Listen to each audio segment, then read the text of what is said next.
I'm not ready to go yet, okay? I'm not ready. You gotta wait. I got shit to do. I'm in the middle of something, all right? Just hold on.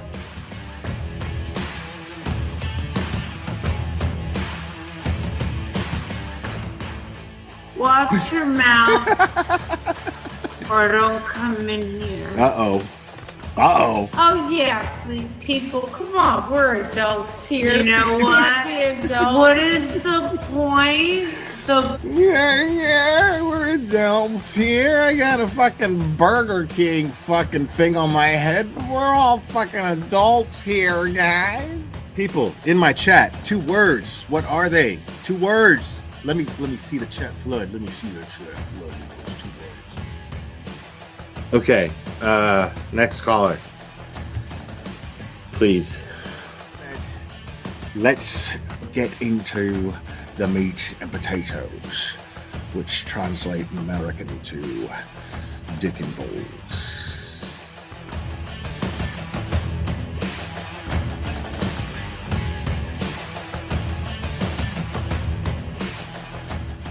I got flip-flops. These are my flip-flops. Yeah, I really like my flip-flops because I can put them on. Because look, watch me put them on. I can put them on all by myself. Watch me put them on. Look, are you watching? Look, these are my flip-flops. Thanksgiving Day. I remember it clearly. It was Thanksgiving Day. I was inserting myself in somebody else's fucking business as a cash grab, and you know. This channel is harsh reality. Karen Yak se jodió la sucia vida. Amen. This is Jonathan Lee Riches.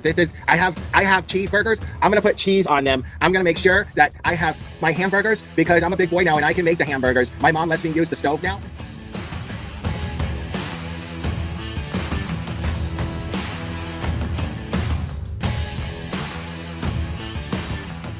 And I'm just like, wow, I like receipts, and they brought receipts. Like they had evidence to back up everything they said. And I'm like, okay, well, there's got to be another side to this, right? Like this can't. No, this is too fantastic. Yeah, because you're not going to just jump to the conclusion that there's a conspiracy amongst cops to cover up a murder. You know what I mean? Yeah, I mean, cops and just like soccer moms and shit. Like that's what made it even crazier. Like, yeah, get it, Betty. Yeah, did you have a close relationship with your mom? Get it, Betty. Oh, of course, I still do. Yeah. My older sister was kind of sad. She was more of the prissy girl that like going That is and the getting her best hair done. shit fucking Shopping for ever. dresses with mommy. I was the tomboy that like playing with the people. Shout out to Cherry for just being easily the most faithful and loyal supporter that I've ever had. That someone could have that tenacity with loyalty.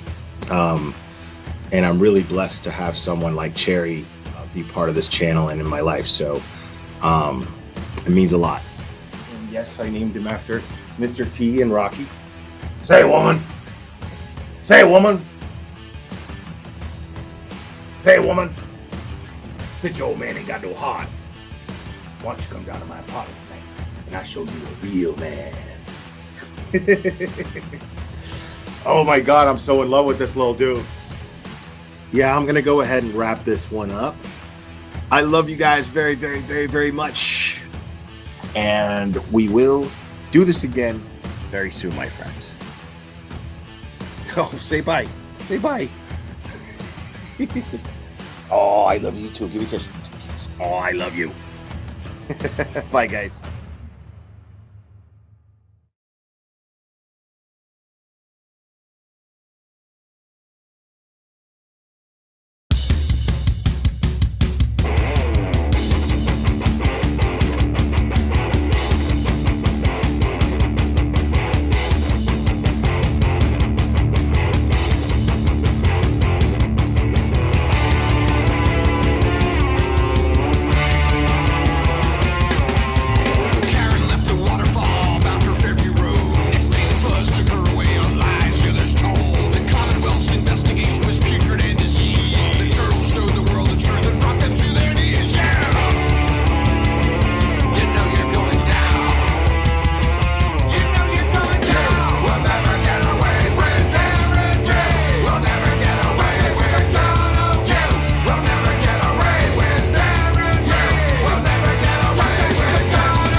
Good afternoon, people.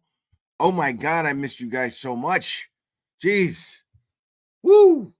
But those of you who I didn't get to meet, I even miss them as well. Because I do this almost every day, just not in the last week. But it's so great to get to be live again and hang out with you guys. I just got back from the Boston area, from Dedham as well as Canton. And the oh my goodness, it's been a minute, y'all. It's been a minute. I think we got a super dad. Super dad. I think we got a super dad. Super dad. Super dad. Super dad. Dad, dad, dad, dad, dad. I think we got a super dad. I think we got a super dad. I think we got a super dad. My boy Lollipop, can you give us insight of what the jurors were reacting to evidence while you were there? Also looking dapper, Mr. Glare. Also, that clip with the flip-flops that JLR kills. Yeah, it still kills me too. Just the dude is wacky, bro. Like, I can't get a read on that guy. But yeah, thank you so much. I appreciate you. And I see, man, Scott, Dana, good to see you. Cherry in the chat as well. It's great to see her as always. And man, yeah, dude, wild experience. Very, very surreal. But great. I think we got a super dad. Super dad. I think we got a super dad. Super dad. Super dad. Super dad. Dad, dad, dad, dad, dad. I think we got a super dad. Thank you, Mark Callahan. I appreciate you, buddy. So yeah, very, very surreal, man. Like, but in a good way, you know, like I got to meet so many of you. That was amazing. Like, I did not expect the reception that I got at all. Like, it was, I mean, I let me tell you guys something. I went down there strictly for the experience. And Street Squirrel got the best experience out of everybody. And you get a song for that one. I think we got a super dad. Super dad. I think we got a super dad. Super dad. Super dad. Super dad. Dad, dad, dad, dad, dad. I think we got a super dad. I think we got a super dad. Street Squirrel. Street Squirrel says, and thank you, man.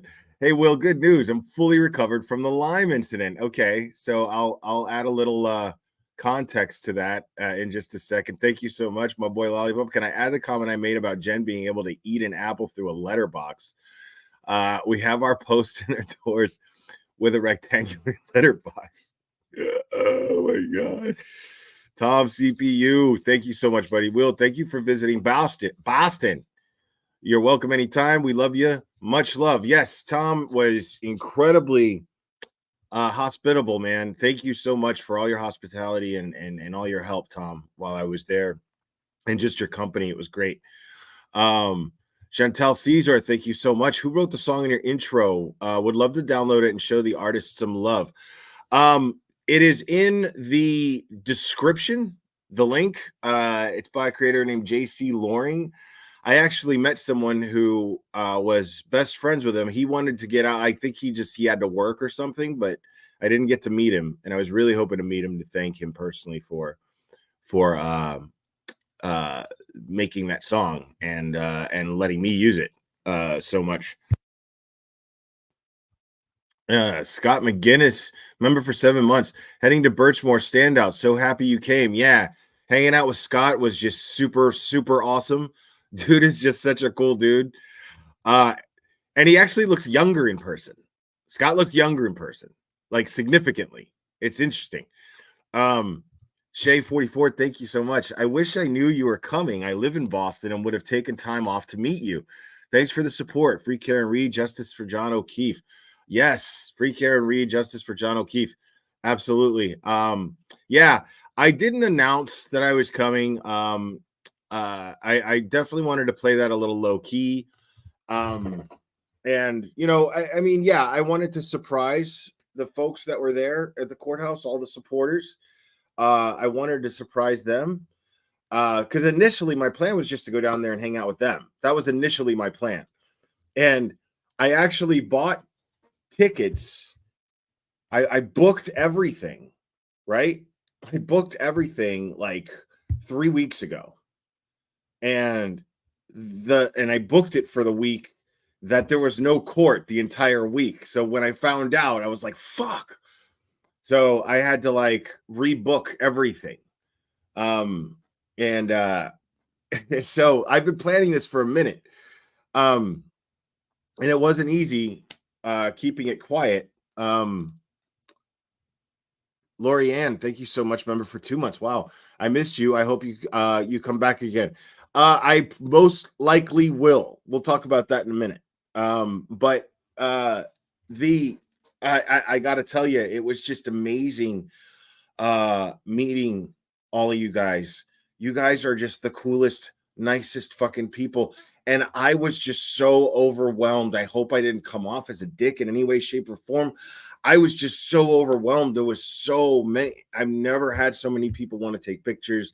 I've never had any, you know, I've never been so lovingly welcome by so many in one place. It was really, really something I did not expect. And it was really humbling and wonderful in every way, but it was a lot to process.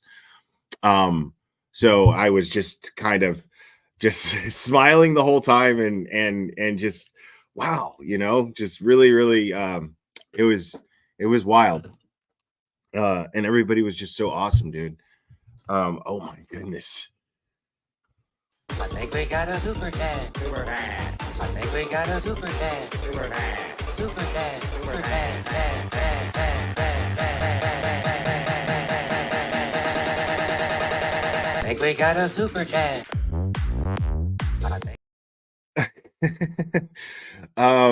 Jen Del Rio, thank you so much. Tell me you tried that mediocre chicken palm, kid. I didn't go into D&E. I didn't go to Chicken Palm Charlie's. Even though I was right there at one point, I didn't go. I told Tom specifically, I was like, dude, I don't want to be around no McAlberts. I don't want any shit here. And that's a lot of the reason why I kept it a secret. Charlene Savioli, we met. It's awesome meeting you and getting your first autograph tank top. That's right. Yeah, I've never signed autographs before, and people had me signing autographs, and that was also. I was like, I don't fucking know what to.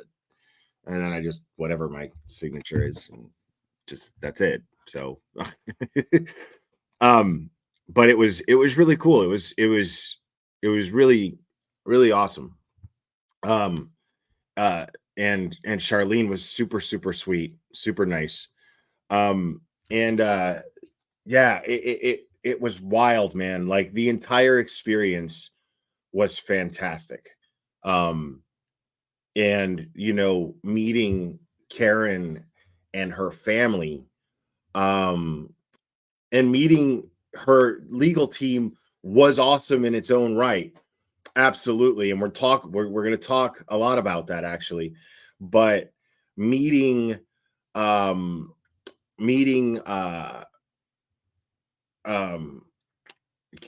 and her, sorry, I had a brain fart and started thinking about something completely different for a second there. That's what happens when I look at chat. And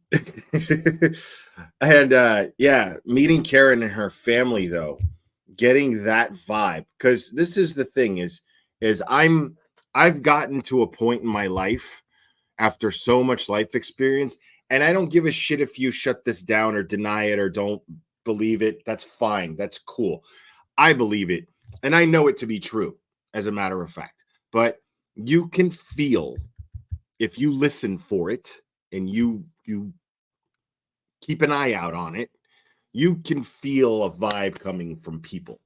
Like, just whether or not you can sense toxicity on people. And you can also sense people who are not toxic at all, are absolutely the opposite. Just a fun, cool, supportive family. That is what the Reeds absolutely were. 100%. And I felt it immediately just hanging out with them, by giving Karen a hug, shaking her hand. I could tell she is a very, very nice person who's also not to be fucked with, you know? So and Karen's parents, you know, you could tell she gets that don't fuck with me so much more from her father, because he's a lot more reserved, a lot more quiet, but he's focused, kind, very, very nice. And Karen's mom is just hilarious. Like, just the coolest lady. It was so nice to sit next to her. And she was so excited about it. She was like, come, she was like, look right here. She's smiling the whole time. Like, come sit right here. I got, you know, I was gonna sit next to Tom. And she was like, no, get up here and sit next to me right here. And she had this cushion all ready for me and everything. And I was like, wow. And so we just sat there and we listened to Lolly drone on and on about complete and utter. And the whole time I'm thinking, in that perspective, I'm thinking how, like, these people do this every fucking day.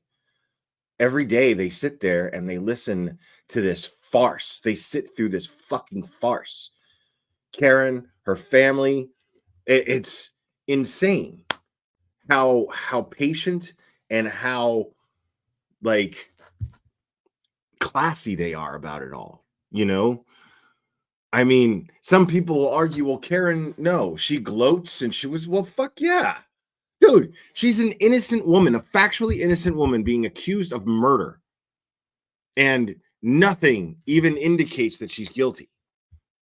Jack Woods, thank you so much. Come back when the defense has the case. We'd love to meet you. I will come back at some point. The idea is to come back when the verdict happens. If not right after, there's talk of a celebration. And I would definitely like to be there for that. I would definitely like to celebrate with all of you locals there. I mean, that's a party I want to be at, dude. You know what I'm saying? Like, I've been sitting here talking to you guys. I've been watching all of you be so focused, determined, patient, respectful, and and so many of you are out there every single day through this, every day, rain or shine. You know, some of you are taking off of work to do it. I mean, it's wild. It's so that's a party I want to go to. Once these people who have done what they've done for so long, for this happening, they deserve to be celebrated 100%. And I would like to be part of that. Absolutely. So that's the idea. That's the idea. I'd like for that to happen. Just don't know for sure. And you know, I'm guessing it's going to be around the end of June, the end of this month.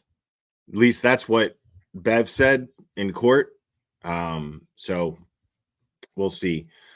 Yeah. And I got to meet Brian LTL. Him and I sat in the courtroom together the following day. What's up, Brandy Churchwell? He and I sat together in the courtroom the following day.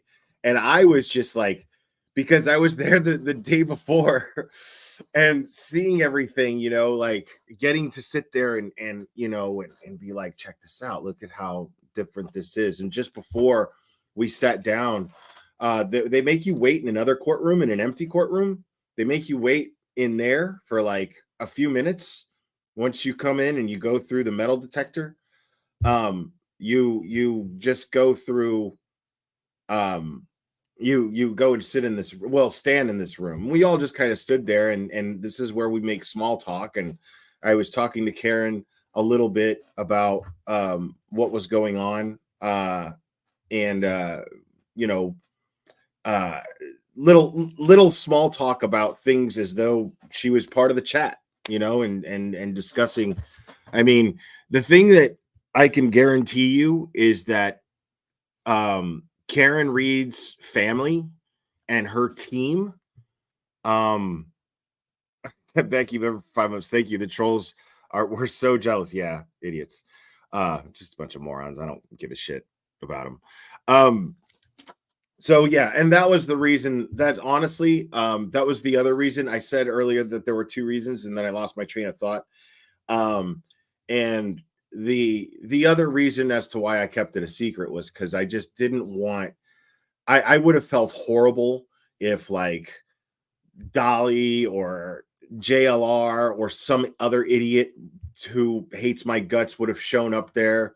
And then I didn't want to be someone who brought drama to something that you guys have been working so hard to keep peaceful and chill. And I just did not want to be the guy who brought that shit there. And I just went there strictly, honestly. I didn't go there for content. I took no pictures. They took one picture the entire time I was there, and that was of me and Street Squirrel. And I sent it to Cherry. But that was it. That was the only picture I took. I didn't post anything. I didn't even comment on anything. I was not there for content. I was there simply to experience as best as I can for such a short period of time what you guys experience. But I didn't really get to do that. I did not get to spend the day out there like I wanted to. But at the same time, I also did not want to miss that cross from the defense on Bukaki. And so now it was also, I mean, it really felt as though Karen's team wanted us there, wanted me there, wanted Tom there, wanted Brian there. They wanted us there. Because Jackson made it a point to tell us that second day that, we love having you guys here because it's important that people know that we appreciate all of the support. They can't really talk about it. They can't really address it publicly, and so they felt that, I guess, those of us who I guess have platforms and all of you guys watch, it would be a good representation of their gratitude for the support that you guys are doing every single day. I heard this. Jackson told me this basically himself. He said this stuff. Just, I'm not saying it verbatim because I don't remember what he said verbatim. But Jackson, Karen, Yannetti, Little, and Karen's family are super, super grateful for all of the support. So you guys are amazing.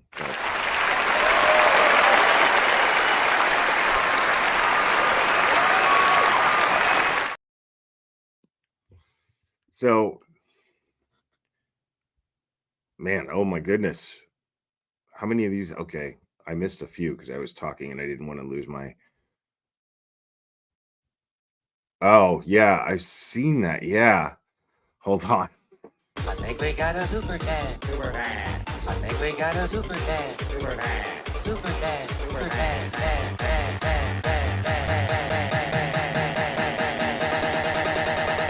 I think we got a super chat. We got a lot of super chats. I'll go over those in just a second. I wanted to say too, because like, man, And I didn't smoke one cigarette the entire time I was at court. Like during breaks, lunch, nothing, man. Because I was so grateful to Karen's family and her for letting me attend as their guest. I loved, I mean, I was so grateful. And I just, the thought of the thought of Karen's mom having to sit next to me, the thought of Kat having to sit on the other side of me, having to smell me, the thought of Brian having to sit next to me, having to smell me, smell like cigarettes, really, really bothered me. So I just didn't smoke any cigarettes the entire time. But it wasn't difficult. I was way too distracted by everything that was happening. It was a crazy experience. Jen Del Rio, thank you so much. What about Bukkake's dance video? Tell me you've seen it. It's amazing. I have seen it. Yeah, it's great. It's great. Hold on. Let me get Mar BMW sequel admin. Good to see you. Long time no talk. Proud of you, Will. Finally, a YouTuber involved in a case that goes on side of it and treats it with respect. Do you think Karen will testify for defense? I respect you so much. Thank you so much, Mar BMW sequel admin. And I know that's difficult for you, considering a lot of the other folks that you consider friends who don't like me at all.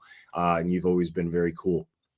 Do I think that Karen will testify for the defense? No, I do not.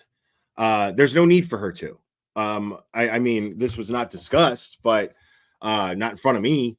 But not a lot was. I wasn't there for that. But in a way, they did kind of make you feel like part of the team. You know, I'll get into that too. That was really, really cool. But no, my opinion is no. I don't think there's no need for Karen to take the stand. I'm telling you that within 5 minutes of sitting there and watching the jury, I knew that there is no way that they would unanimously convict Karen Reed. There is no way that that jury is going to do that. I'm telling you that because I saw it with my own eyes. There's no, I mean, unless of course something takes place where they're stuck and finally they just go, fine, whatever. But I don't think there's so much fucked up shit. You would have to be a shitbag to convict her based on, you would have to be just a bad person, to say the least. Knowing what we know now with this trial, to convict Karen Reed would be ridiculous. It would be horrible. It would be a horrible thing to do. Christina Jarvis, thank you so much. Great work watching from British Columbia, Canada. How do I sign up for a fundraiser if I don't have Facebook? I don't know. For the fundraiser tonight. Yeah, let me get into that for a second. The fundraiser tonight, I will be live again at 7 p.m. But the thing is, it's a hidden link because it's a fundraiser. So what you have to do is you have to donate to Karen's defense fund or her Venmo. And you have to I think it's a minimum of $10, and then you have to send a screenshot to Nick Rocco, but you can also send a screenshot to Cherry, and Cherry drops the links quite regularly when she's in here. But yeah, when that happens, yeah. But that's going on tonight. Let me explain that. So tonight I'll be live again, but it is a $10 minimum donation to Karen Reed's defense, and it is what I'll be doing is speaking with Susan Constantine, who you may know, who is a renowned body language expert. So I'm really excited about that, and I'm really grateful to Nick for setting that up. If you guys notice, because I know a lot of the other creators will say, well, you know, donate to this Cash App or this Venmo or whatever, and you know, this much percentage goes to Karen. And it's because of me. It's because I'm just lazy. and I don't, I just don't feel comfortable handling someone else's money, being responsible for someone else's money. So I don't normally do fundraisers of any kind, but Nick is absolutely handling this. I am simply the host, and I'm just grateful to be the host doing this. So, but that's just me. Cherry will drop Karen's defense fund links. Cherry will drop Turtle Boy's defense fund links, and I do absolutely encourage every single one of you to donate to them.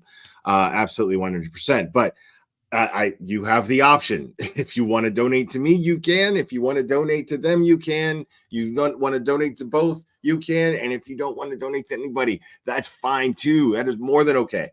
You can absolutely just hang out. I am just grateful that you guys are here to hang out.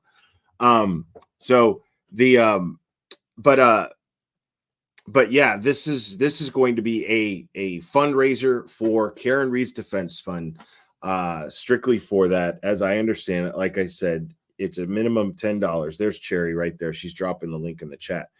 So there's a minimum donation of $10 to it. Send a screenshot of your receipt to, obviously I would redact it, but send a screenshot of the receipt to Nick. And then you'll have a link to attend the chat.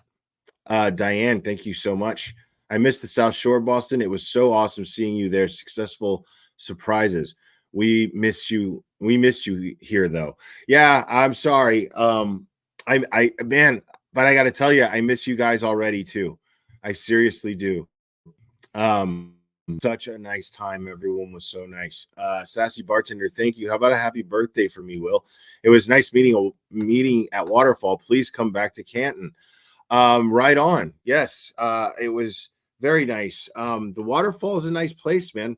I mean, it's like any other bar, but it's definitely not a hole in the wall. I met the owner, not a real personable guy, but I did meet the owner, but he wasn't rude. He just, he's just old and I'm old and I don't give a fuck about weird, polite rituals such as shaking hands or making eye contact. That's the vibe I got from him. And yes, happy birthday, Sassy Bartender. Happy birthday. Amy in Boston, member for 5 months. Thank you so much. Happy we get you back at it for Monday though. Yeah, absolutely. And I'll be streaming the trial again Monday, as usual. Thank you so much. D Roseberry, thank you so much. I love your channel. You remind me so much of my brother who passed away in a motorcycle accident. I'm so sorry. I wish he was here with me to watch your channel. Keep doing what you do. Thank you so much, man. That means so much. You guys are amazing. Lacey Ann, I seen you looking at Lolly's hair. Dude, I was just in awe of, let me tell you something. First off, I'll get into that in a second. Let me just get through these. Amanda Fluriton. Love seeing you, Tom CPU, Turtle Boy, and Brian together. Thanks for all you guys do. P.S. Love the super chat song. Yeah. That was really, really fun talking to Turtle Boy and hanging out with Turtle Boy. I felt like I knew Turtle Boy just because we've streamed so many times. I felt like I already knew him. He was just a really, really, he's the same in person as he is on, so we just kind of talked about the case every chance we got, the same way that we would have if we were live. Peter Scheel, thank you so much. Bev sure seems to have a thing for you on X. Oh, Bev Squeaky Chair, best troll account ever. Fantastic. Chef's kiss. Beautiful. D Roseberry, thank you so much. Can you talk about the jury? Is there anyone you think is questionable? No. No. There's jurors that look bored. There's jurors that are extremely attentive. there's jurors that just kind of are there, very, very good with keeping their reactions to a minimum, if not nilch. My boy Lollipop, thank you so much. Come on, tell us what you seen with the jurors. Yes, I'm going to, I promise. Sorry, if I ignore these, then I'm a dick too, so I can't. You nailed that courtroom outfit, sir. Yeah, it was fun. I never do anything or go anywhere. Like, I don't have a social life at all. And I had these Jordans that I bought like 2 years ago. Never wore them. Never had an occasion to wear them. First time I ever wore them. Had them 2 years. First time I ever wore them. It was pretty fun. Tom CPU, thanks, buddy. Will closed out a few tabs. That's the mark of a gentleman. Thank you, Will. Oh yeah, I mean, it's the least I could do. Yeah, by the time me and Tom got back, everybody had already left, so I just took care of the tabs that were left. But I mean, it's the least that I could do, just because look at how much you guys support me. I'm just up here talking shit, man. So it is the very least I could do. But yeah, hanging out with Turtle Boy was awesome, and hanging out with all of you guys was amazing. Diane G, thank you so much. Was it tough not to bust out laughing when AJ called Bukaki Trooper Proctor? No, everyone did laugh. Everyone laughed. But it wasn't like it was just in jest, you know. He laughed at himself.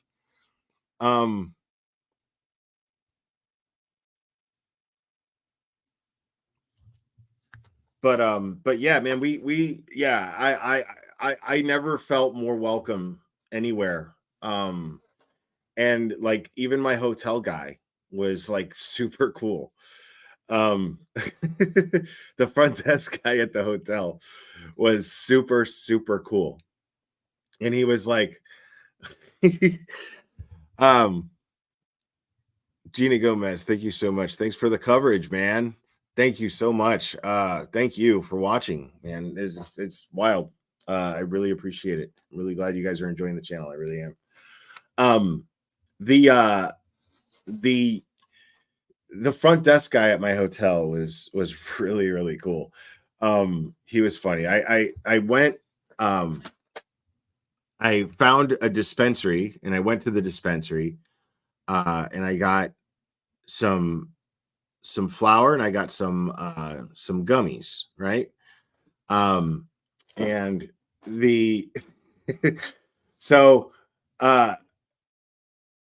and I realized, because I've got smoke, you know, like I have to, I could have just got edibles. I kind of feel stupid not doing so now, but I was like, fuck, how am I going to smoke this? I can't smoke in my room, you know, and I know it's legal here, but like, what's the protocol? I mean, I guess I could have Googled it, but I was like, you know, so I just decided to ask the front desk guy. I was like, listen, man, Jim Cox gifted 10 memberships. Thanks, man. Thanks so much for that.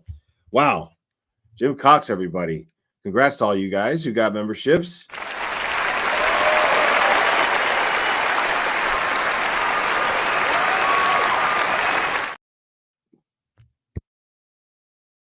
Yeah, so oh my god, I forgot what I was talking about. I got totally distracted. Oh yeah. Ironically, I was talking about trying to smoke weed. So I tell I tell the front desk guy, I'm like, hey, listen, man. So I'm not from here, and I just went to a dispensary and shit. And I'm like, and I got a non-smoking room, and he's like, let me guess. He's like, you want, you know, I'm like, yeah. He's like, you want to smoke weed, but you don't want to. I'm like, yeah. He's I was like, yeah, I just, you know, I want to smoke weed, and I don't want to be fucked with. Where can I go to where nobody's gonna fuck with me? Brittany Autumn, thank you so much. If you decide to come back up for the victory party, I'll share my bed with you. So bummed I missed all this time. Thanks, I appreciate it. So I'm like, yeah, I want to know where I can go to smoke and not get fucked with, you know. And he was like, And he was like, oh yeah, listen, go right over there, blah blah blah. So I did. I went over there, and I smoked a joint, and then I I realized on the way back in that there's a sign that says no smoking marijuana anywhere on this premises. And I didn't notice the sign because I was just going by dude's word, and I go, hey man, I was like, dude, I didn't even notice it until the way back in, but you had me out there smoking right next to a fucking sign that says no smoking weed anywhere on the premises, right? And he goes, did anybody fuck with you? And I go, no. And he's like, well, there you go. I'm like, all right, touche. You're good. WB, thank you so much for the super sticker. I appreciate you. I feel like I'm missing. No, okay. Okay. So yeah, and then so later on, like my key card didn't work.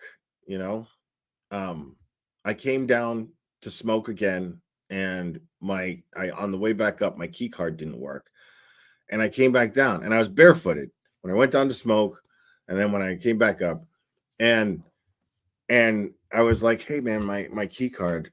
And it happened like 3 times. He's like, what are you putting this next to? And I was like, listen, I know for years about the cell phone thing. I knew better than to put it next to my cell phone. So no, I don't know why this is happening.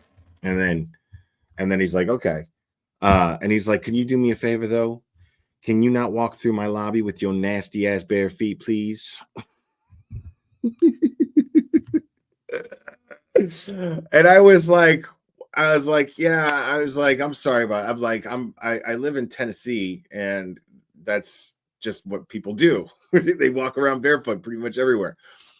He goes, yeah, well, you're not in Tennessee anymore. You're in Mass. Okay. And we think that shit is nasty. So please. And I was like, fair enough. I said, fair enough. You're absolutely right. I need to adapt to my surroundings. You're absolutely right. It completely totally escaped me that I was in such a blue state coming from such a red state. So it was just like, I was just like, you're right. I'm so sorry. I was like, it will not happen again. You have my word. And he was like, thank you.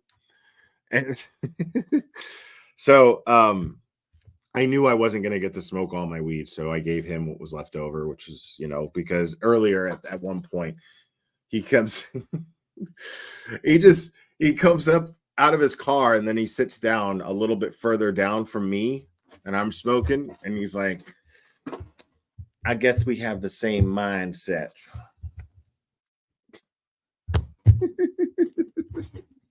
And I was like, yeah, I guess we do, man. Really, really cool dude, man. So, yeah, I was happy to give him the rest of my weed that I didn't get to smoke. Well, actually, before I ran out, I gave it to him, and then I managed to smoke the rest of it before I left, which was great. No, Grant wasn't anywhere in sight, man. Grant wasn't anywhere in sight. I didn't see Grant. I'm telling you, it was nothing but a positive experience. There was no trouble at all, and I was so grateful for that. So, no, like people asked, did I go into D&E? No, I didn't want. I told Tom specifically, I was like, I do not want to be around any McAlbert. I don't want any trouble with anyone. I want to have a peaceful, fun experience here, and I don't want to make it awkward for anybody else. And I didn't come down here to give you guys a bad look. Bill P, thank you so much. Curious where you stayed and where you from. It was cool seeing you in the front row. It was very cool. Let's hear about the cross of the century. Yeah. I was just at the Holiday Inn that was like a mile down the road from there. Amy in Boston, thank you so much. Sounds a lot like he wanted y'all fine ass. I mean, not necessarily. I didn't get the vibe that he was attracted to me in any way, but I did get the vibe that he was definitely gay. I mean, a lot of people are. It's just, yeah, he was very colorful in the way that he spoke, and it was funny to me. So no, Lolly is exactly as unimpressive as you see him in person as he is on screen. He is completely just defeated. He's absolutely just the most unimpressive person I've ever seen. And that sucks. Like, I think that's probably the meanest thing I've ever said about somebody. But the problem is that he needs to be impressive. He's failing at that terribly. Because as you've heard other people describe, like Jess from the Fall River Reporter, she'll tell you, like, you know, they're bored as shit the whole time that Lolly is speaking and asking questions, and then as soon as Jackson or Yannetti get up there, they're, you know, attentive. And especially when it came to Bukaki's cross.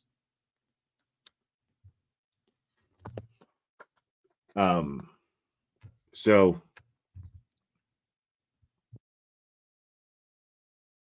I mean, yeah, that's the thing is the fact is he's completely unimpressive. Unimpressive. That is the best word that I could use to describe Adam Lally.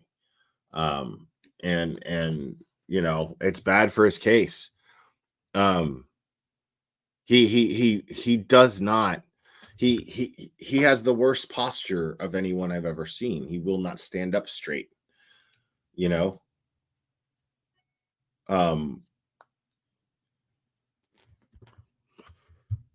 Yeah. Now the jury, a lot of you guys want to hear about the jury. The jury was my eyes were locked on the jury quite a bit. I was getting a read on each one of them as much as I could. The thing about the jury too is they're watching Karen read. Let me tell you something. The camera's not on Karen most of the time. The camera is on the witness or the person doing the questioning most of the time. And Karen is not in the slightest bit afraid of what her reactions look like to the jury at all. That to me is the sign of an innocent person. That to me is someone who's just like, I just don't give a shit. Like, you know, now it depends on the evidence that's against them. Like, that would be a bad look if she was guilty and had, you know, or even innocent, but it looks real bad. If that were the case, I would be like, you shouldn't do that, you know. But seeing her do it makes me feel like, go. Yeah, fuck yeah, good for you. Don't take that shit, you know. Like, I had the way that I looked at it, because I was trying to put myself in her shoes, which, first of all, you can't begin to do. But I was doing the best I could sitting there, and she, there were times where I was noticing Bukaki and the things he was saying, and there were moments where Karen's mom would lean over to me and just be like, dude, he is lying, you know? I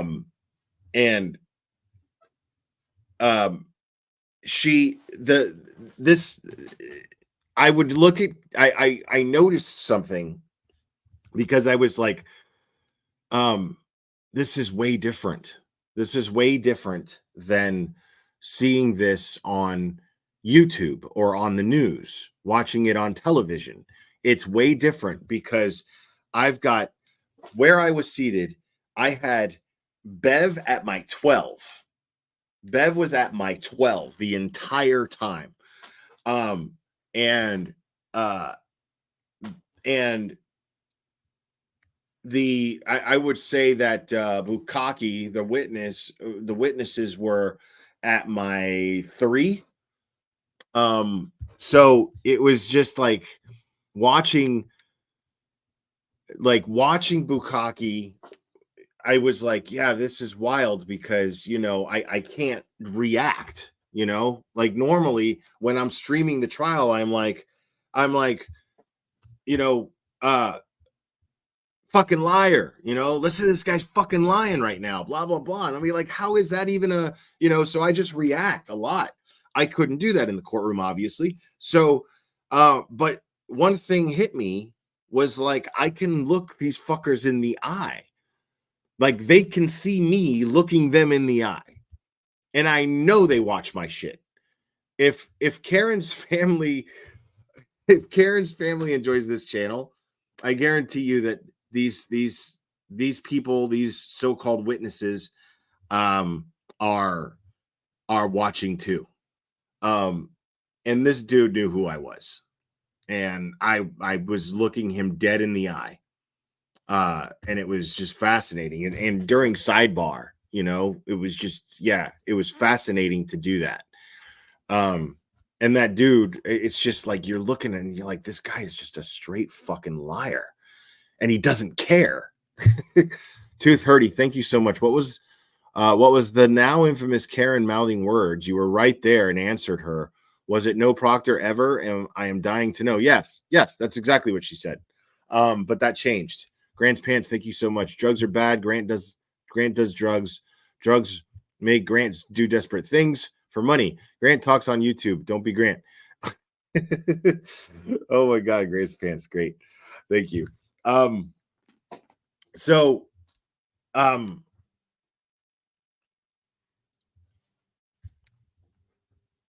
Yeah, Chronicles. I was not interested in causing any type of making any waves there at all, especially since I was a guest of the Reeds there, you know, in that courtroom.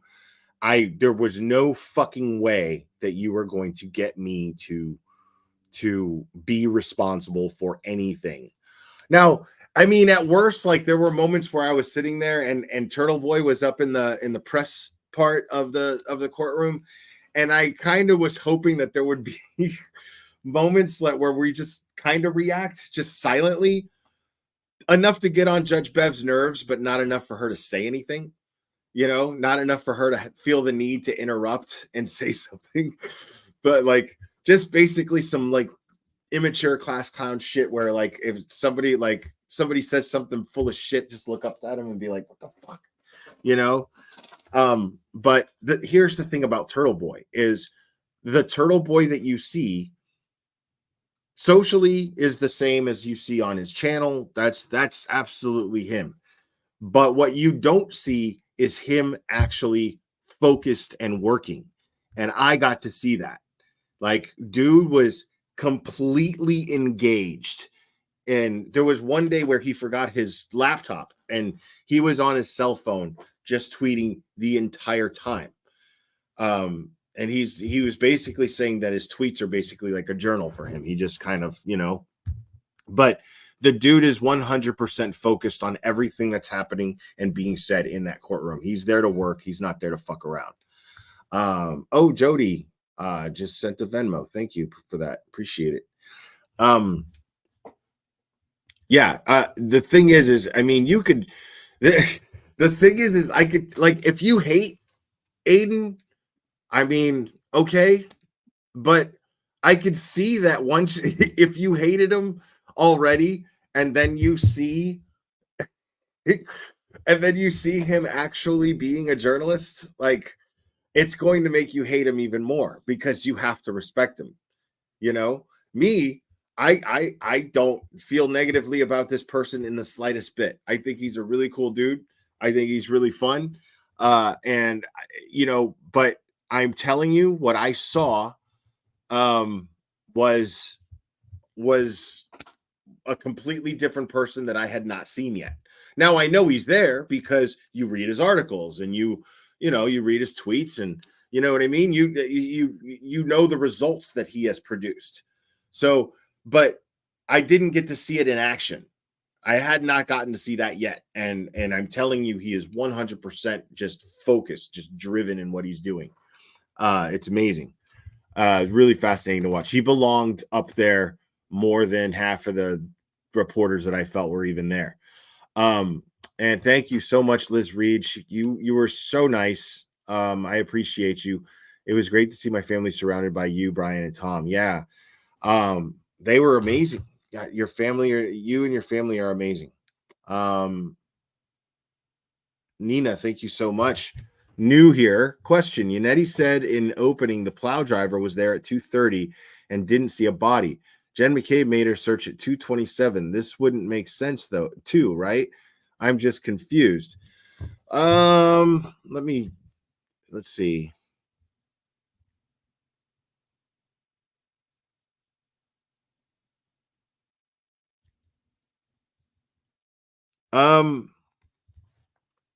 Because they hadn't, I mean, the only explanation I can think is they were just making the initial plans to leave him out there and make it look like he got hit by a car and died of hypothermia. That's what I would guess was the initial plan, and they hadn't actually physically put him out there just yet. So that would be my explanation for that. Right. Still in the planning phases. They hadn't actually physically put him out there. So that would be my guess. I wasn't there. I couldn't give you a definitive answer on that, but that's what I think. But yeah. And yeah, like I said, within 5 minutes of watching that jury the first day, I'm telling you that jury is not going to unanimously convict Karen Reed. There's just no way. I told them that immediately. I told Karen's mom that. And Karen's mom immediately told Karen that I said that. And I was like, yeah. I was like, yeah. But I mean, you know, what do I know? You know? But man, and the thing was, it was interesting because Turtle Boy and Jess Machado, they were both saying, because I every chance that I got during a break, I would go up to the press and talk to Turtle Boy and Jess. And they were like, oh yeah, I'm gonna get to that, Tom. Thank you. They were absolutely like they were saying that Karen was reacting a lot more that day than any other time that they'd ever seen. And I'm telling you, and I mentioned this on Brian's channel with Tom. I mentioned this, that Karen is, make no mistake that her defense team is probably the best defense team that you can get. No doubt about it. But Karen is absolutely quarterbacking the entire thing. Absolutely. She's well, I wouldn't say quarterbacking. I'd say definitely she's a coach with a voice. That defense team works for her. You know, they are doing everything that they're supposed to do, but she will catch something. She's listening to every word, and she will catch something, and she will say, she'll look at a document, she'll be like, right here, and they'll be highlighted, and then she'll hand it over to Eliza Little. Little will get up and give it to Jackson or Yannetti, and she's listening to every word and catching every inconsistency. Karen Reed is completely engaged in what's happening to her. Super focused. Like it's here's the thing about the Reeds. They're victims in all this, but you don't get a victim vibe in the slightest bit. What you get is, okay, motherfuckers, we came to play. You know? Yeah, we came to wreck your shit. This is what we're here to do. And it's not even right. It's not anger. It's just like, you know what I mean? It's like watching Ali, dance around, float like a butterfly, sting like a bee, talk shit, they're just there getting shit done, but you're not knocking them out. They're not going to just take this shit lying down. They're amazing. Karen just herself is super inspiring. Super inspiring. How kind she is, how classy she is, on top of I'm not the fucking one either, just the right mix of all of that. That is required to give her tons of respect. So yeah, it was just amazing. Right, totally, Tom. They're playing poker with a stack deck. Yeah. It's wild. It's wild watching this. Jackson is always on. Always. Yannetti is very, very cool. He's not I didn't get the impression from him that he was very personable, like in the sense of engagement, him doing the engagement, but very personable once you talk to him. But he normally just kind of keeps to himself and is in his own thoughts. But it was awesome because right after court adjourned yesterday, or the day before, sorry, right after court adjourned, Brian, he came right up to me and Brian, like right up to us, and was like, "This is beautiful. The jury now sees that the prosecution is trying to hide something, and it's not us doing it. That's huge." Like he was super excited about it. He was smiling about it. He was fucking smiling about it. It was amazing. And so, yeah, I was just blown away by just how focused these guys are. I mean, when you have the truth on your side, it's just a question of being organized. And speaking of which, I sat behind Karen's table, and in front of Karen's table is Lolly's, right? Like you can see, I was making all of these observations as I was sitting there. Karen Reed's defense team is absolutely organized, clean and organized. I'm talking OCD, organized, right? So just to say, people trying to say that Karen is not an organized person versus John O'Keefe because he was Mr. Organized. I mean, the table itself speaks for itself. When you see that in comparison to Lolly's table, which is just binders stacked on top of each other, flipped open, papers everywhere, very, very disorganized. You can tell that these people are not, and the poor guy's doing everything, it feels like he's doing everything. So I mean, that's very interesting to me because I feel like what he's doing right now. He's smart enough. Anybody who went to fucking law school is smart enough to know that, because I didn't go to law school. You know what I'm saying? So, like, anybody who went to law school has to be smart enough to see that what they're doing is fucked up. What they're doing is just plain wrong. And he has to feel some type of way about it. I can't imagine him having a heartbeat and lungs breathing and not being aware of what he's doing is absolutely fucked up. He's got no integrity to preserve in this investigation because there's no integrity in this investigation. It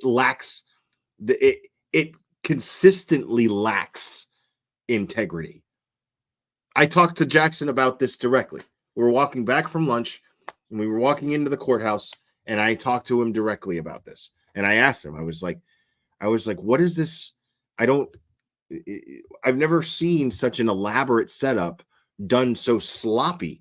And he shook his head like, yeah, he's like, and I was like, well, why do you think, what's your take on that? He's like, power. They're powerful people. They don't think anybody's going to question them or stand up to them. So there's nobody to answer to. There's nobody to answer to. So why are you, why would you put all this effort into doing this so organized? Nobody's going to question them. And he's right. He's absolutely right. I mean, here's what I think happened.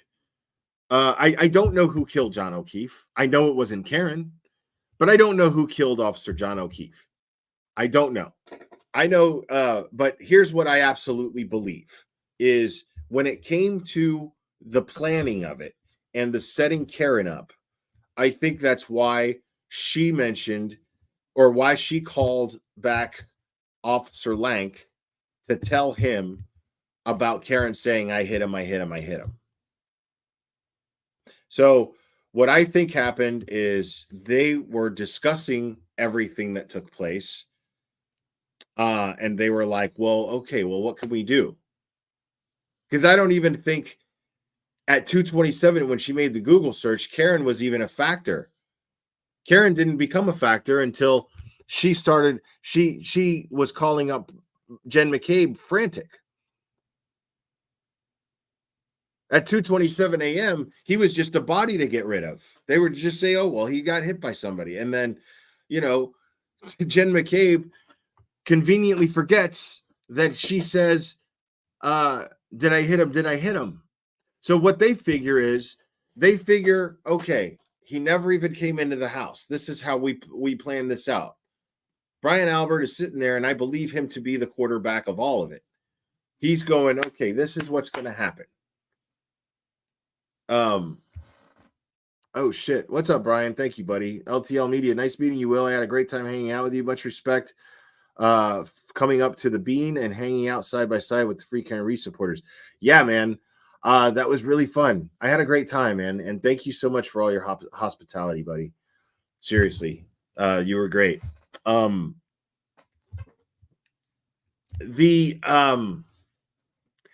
believe that what happened was Brian Albert figured, okay, well, she thinks that she hit him. She's entertaining the possibility that she hit him. If we make it look like she hit him, she's just going to admit to hitting him. She's going to plead guilty. Case closed. It's all over. And then we get away with murder. That's totally what I believe happened.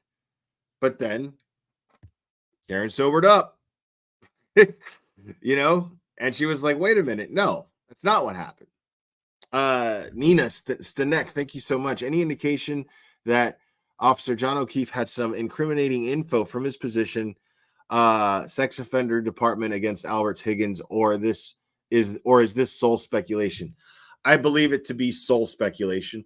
I have and the reason why is because I just assume that I treat it as it's sole speculation, seeing as I don't know enough about it.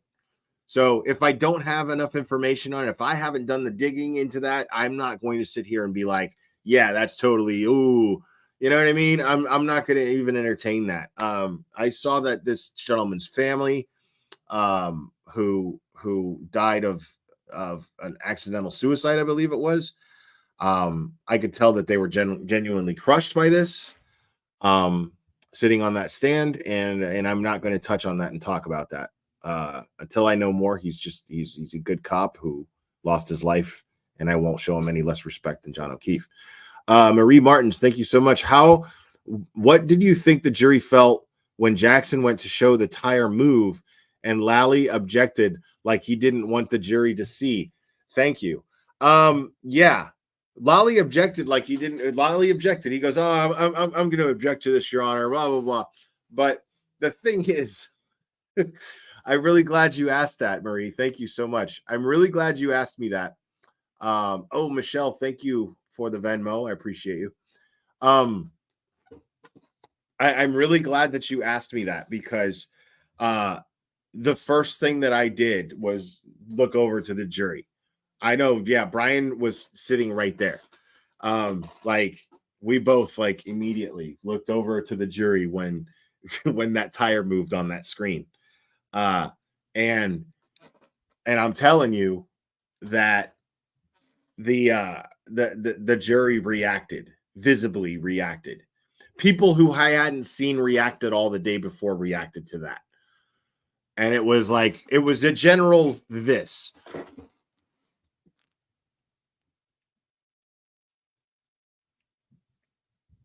That it was silent, but it was a clear reaction.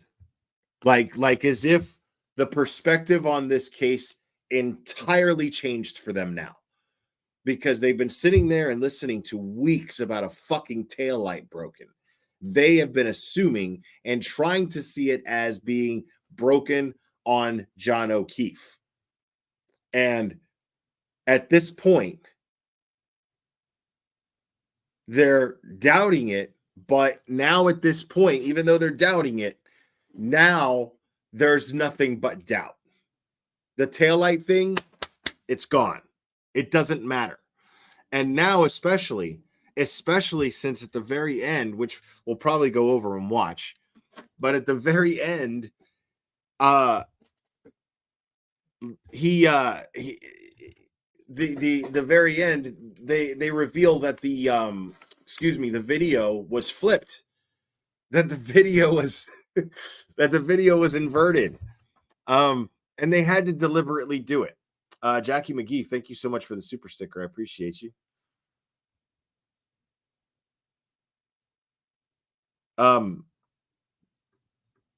Yeah, it's wild, dude. Like the fact that this has even gone to trial. I mean, random people that I talk to. I talk to random people about it, like my Lyft and Uber drivers, like my the bartender. I hadn't drank in months and months and months. But when I got to the airport, I started drinking for that trip back. And I was super hungover this morning, but now I feel fine. I feel absolutely fine. But I'm going back to not drinking for a long time. Going back to that. I feel a lot better when I don't do that. But yeah, I was just talking to people at the airport bar about it. And those who know about it think that she's innocent. But they also, the bartender was saying that she thought that the supporters were a little cuckoo. And I was like, why? You know, she's like, yeah, they're not doing nothing, blah, blah, blah. And it's like, no, they are. They are. You're talking about them right now, right? Would you even be talking about the case if that wasn't an aspect to talk about? So, but yeah, that was, I mean, now let me see.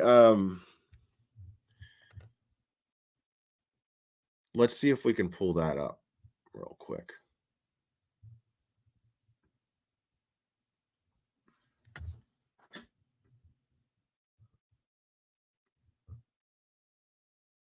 And I want to go over the latest Court TV stuff, even though I'm basically just done with fucking Court TV. But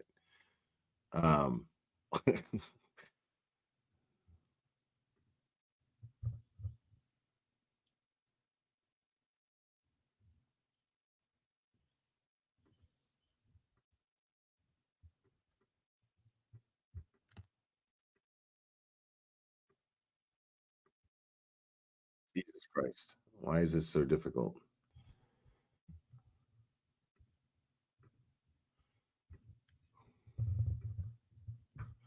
Toots, thank you so much. I wish Jerry could see that time move video more than once. I pray they saw it. They did. I watched them. I watched them see it. They saw it. I promise you that.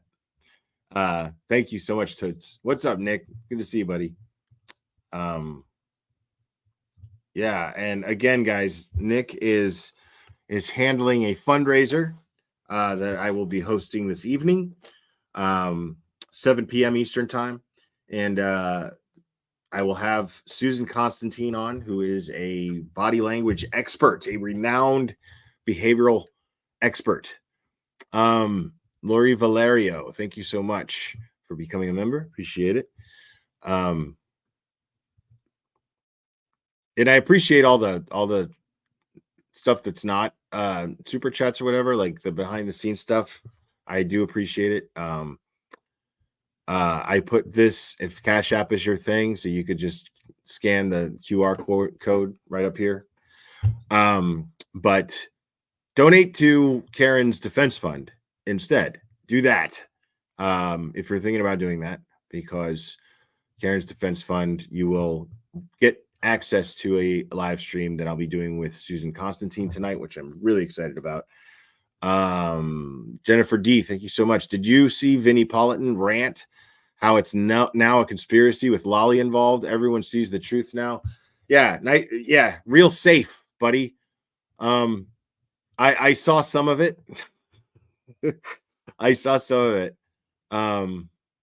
Yes, and yes, what you do is donate to those links and send the screenshot to Nick Rocco if you're on Facebook. If not, you can email it to Cherry.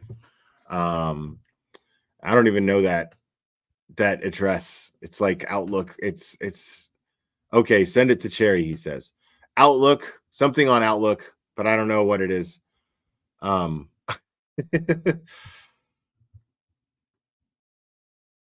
But Nick says we raised a lot. Nick, how much have we got raised so far?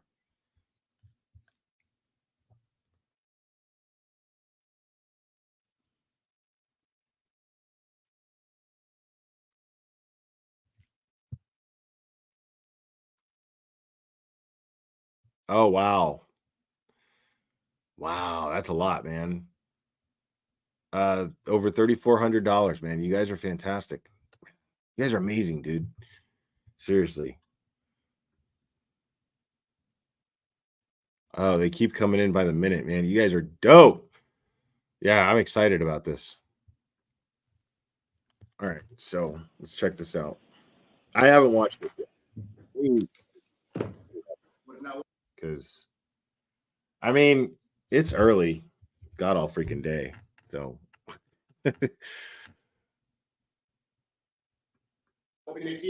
Could I see counsel at sidebar about a couple of things, please?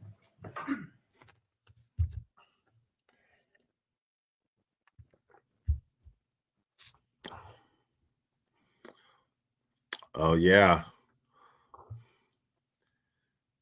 Hello there, handsome. What's your name?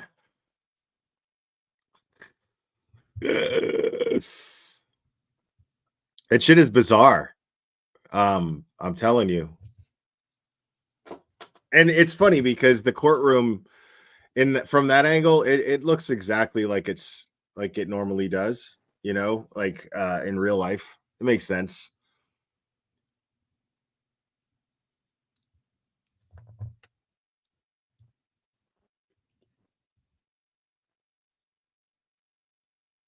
I didn't see that was funny.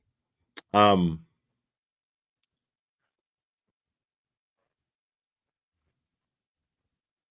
Brian's barber is a bick.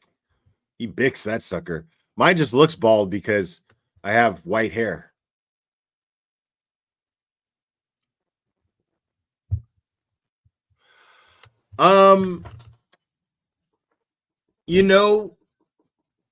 If you're talking about John O'Keefe's family, and if they gave me dirty looks, there were moments where maybe they could have been, but I don't know if they were, and I'm not going to say that just for the sake of, you know what I mean? Like, I don't know if they were dirty looks. To my understanding and to my observations, they were perfectly. There were moments that were very, very difficult. When there were moments where they started crying because of seeing some of John O'Keefe's items that were recovered. No, and I love this. You know, my favorite shit right now is seeing all of these fuckers go, oh, look at that. What's that? It's a belt. Oh my God, there's the other shoe everybody thought was this big conspiracy to hide. Listen, you guys are sitting there like celebrating because this stuff was found, but why wasn't it logged into evidence? Why wasn't it entered into evidence? Why wasn't it put in a statement? Like you're sitting here bragging about, yeah, they found it, but it doesn't matter. In court, where we are now, that shit doesn't matter. That's going to mean nothing. That's not evidence because it was mishandled.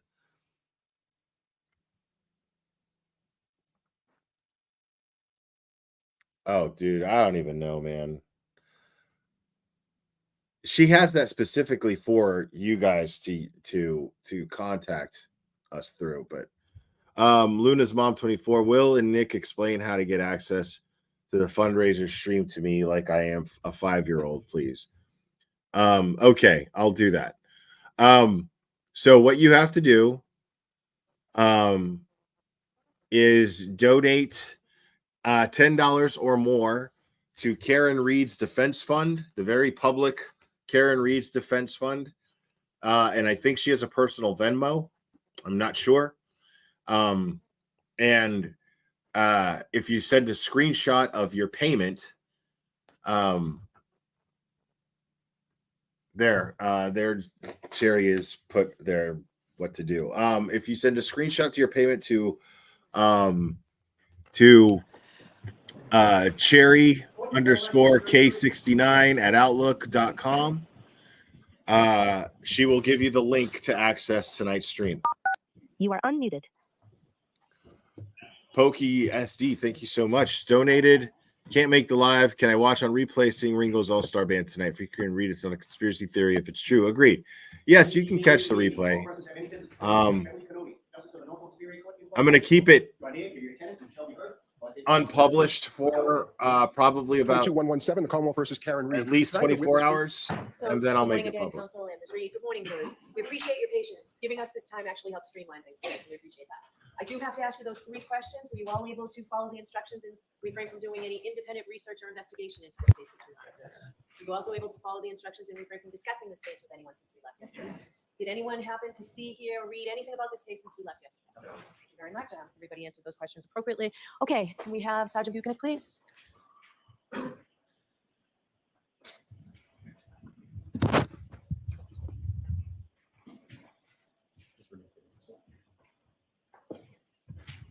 You saw me, so you never see the court during the case down here. She's the truth. Ooh, you suck. This is dirty ass. This guy sucks. All right, Mr. Lally, whenever you're ready. Thank you. Good morning, sir. Good morning, sir. Circle back just to a couple things from your testimony from yesterday. Going back to the video that you reviewed for both C.F. McCarthy's and the waterfall. In total, from those 2 videos, how many drinks did you observe the defendant consuming over her time? The video shows 9 drinks being consumed by the defendant. I have mixed feelings about Bev, if I'm being honest. There's times where I think she's fine at what she's doing, you know, and then there's other times, most of the time. Here's the thing is I just can't let go of the contempt for her that we're even here. Well, post it, Cherry. Okay, here we go. There, it's pinned. Now shut up. So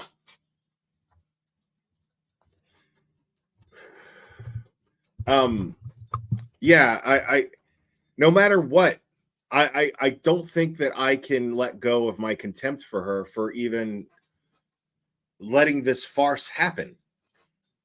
That's her fault. That's on her.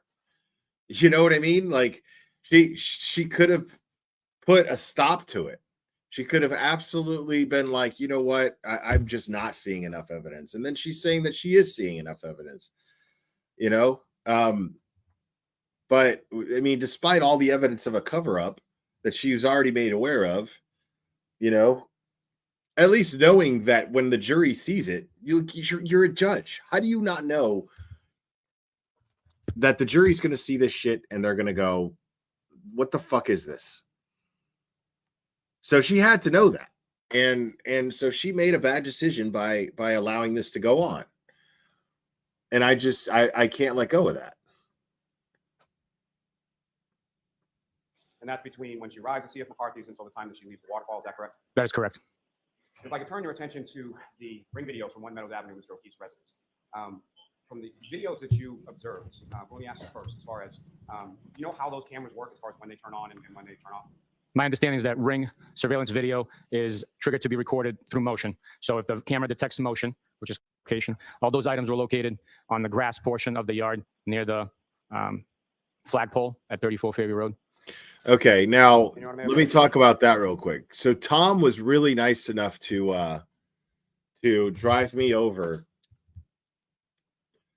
to 34 Fairview, and I got a good look. And then Scott McGinnis followed behind us, and I got a good look at that house, and I'm telling you, I could see, like, if John O'Keefe was lying out there in that snow, Lucky Law Firm would have seen him. He would have absolutely seen him.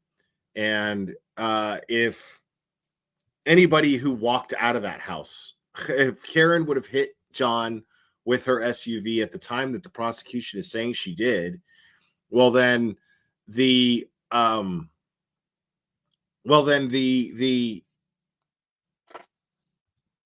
sorry, excuse me. Well,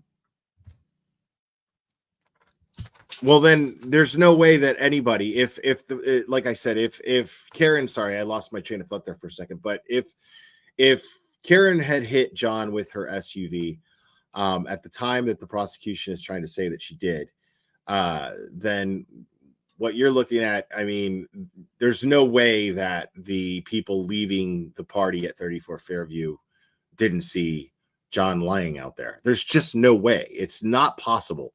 Right, Scott. Small as shit. I mean, it's a very, very small yard. It is exactly how, when you hear people say who are locals there, who have been there, and now I get to include myself in that bunch. Not a local, but you know what I mean. Somebody who's seen it.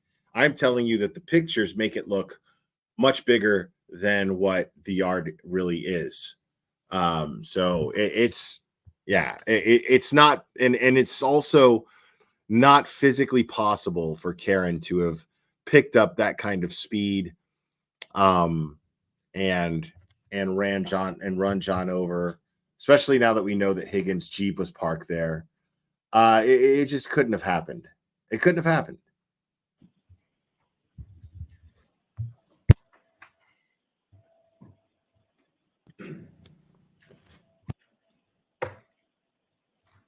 Can I have a moment?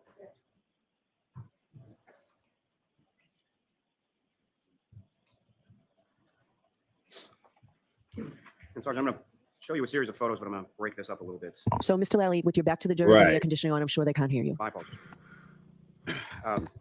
So, sir, what I'm going to do is I'm going to show you some photographs, a series of them, but I'm going to break them up a little bit. That's the thing is Bev is Fairy Raven, member for 9 months. Thank you so much. Good to have you back. It's good to be back.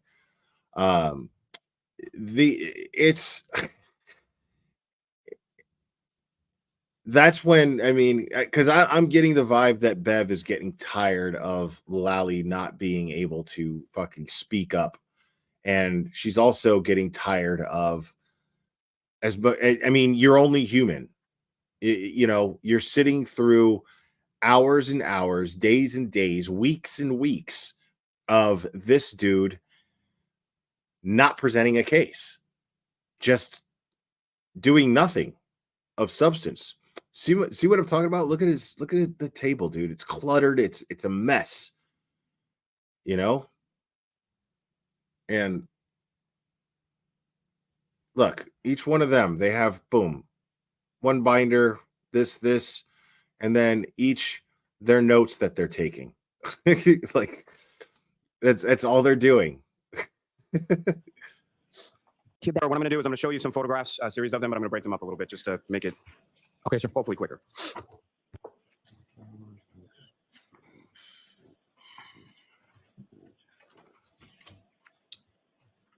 So first I'm going to show you 10 photographs. Ask if you could view those, look up when you're finished.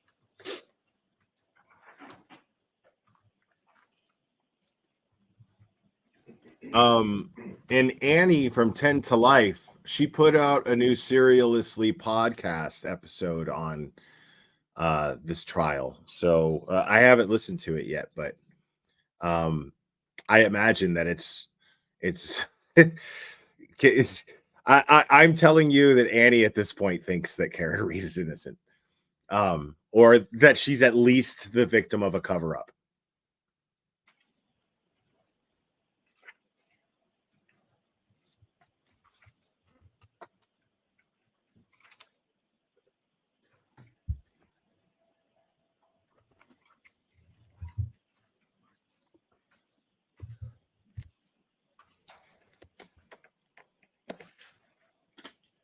Thank you. Do you recognize those, sir? Yes, I do. And what do you recognize those to be?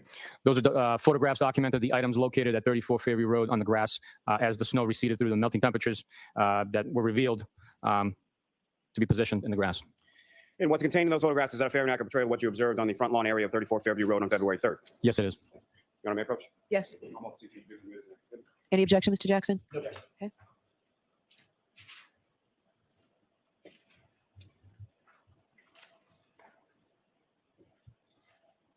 Probably Teresa. Maybe. Oh, no. I mean, there's a lot of new members. Maybe Fairy Raven. If not Lori, Valerio.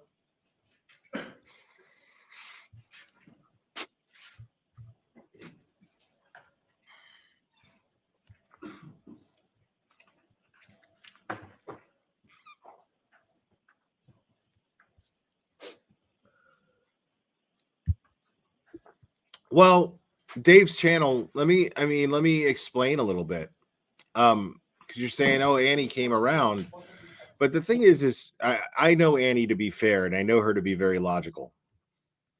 But you know, she didn't have a chance to, you gotta understand that this case, in order to fully understand it, is time consuming to do the research. Very time consuming. And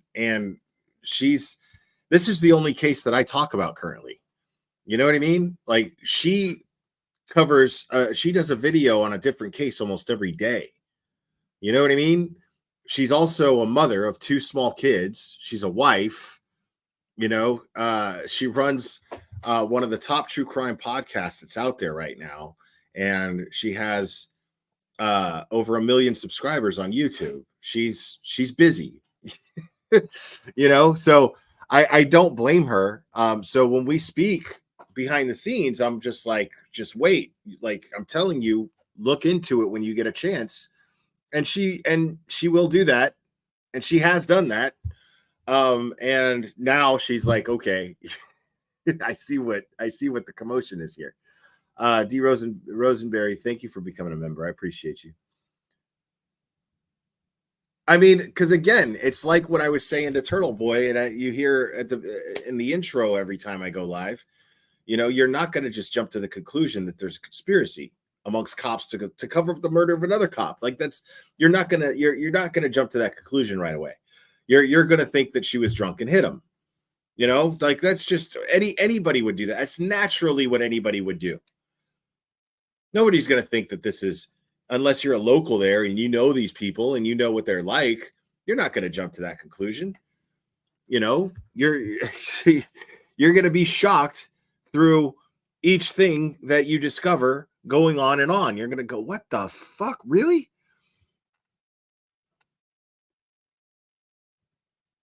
Thank you.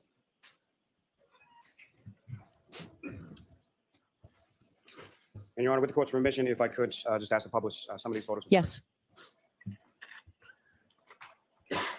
moment, Chair.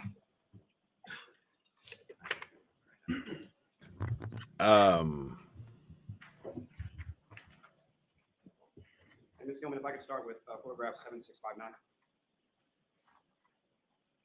Okay. And Sergeant, do you recognize what's up on the screen? What's now been marked as Exhibit 468? I do. And if you Oh could, my for orientation goodness. purposes, describe the jury whereabouts in relation to 34 Fairview Road. I think we got a super dad. That's standing on the street of Fairview Road. We're looking at the left side of the yard. Super dad, super dad, dad, dad, dad, dad, dad. I think we got a super dad. I think we got a super dad. Little Irish girl, thank you. Free Karen Reed wants the truth. Haters want to hate and be right. Fuck them all. Welcome back, Will. Thank you, Little Irish girl. I appreciate that. Yeah, let me just get to the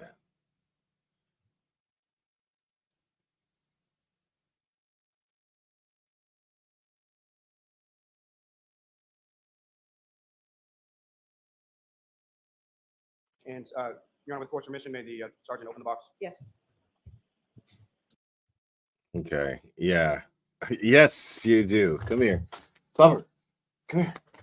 Come here. You want to come say hi? Come here. No, he won't jump up on me anymore. He's like, make up your mind. You want me to jump on you or not? No. Okay. Now he's just not in the habit. So now he's just like, sorry, guys. He's getting older. And he's just breaking himself of that habit. So now he just comes over for love under the table. But yeah, he's there. You can hear him. Oh, Kelly Reed, thank you so much. Will, we loved having you come to court with us. Thanks again for everything you do to support Karen. Thank you for having me. I cannot tell you, I just can't express enough how grateful I am for that. Thank you so much.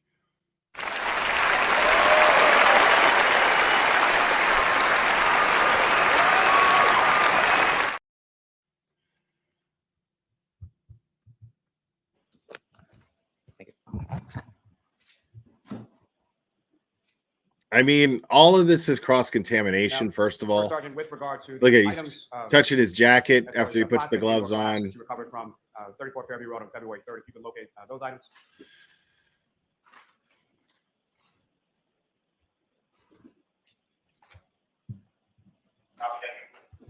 Yeah, so real quick announcement. So tomorrow, I don't know what time it's going to be, but I will be on the Young Jerks.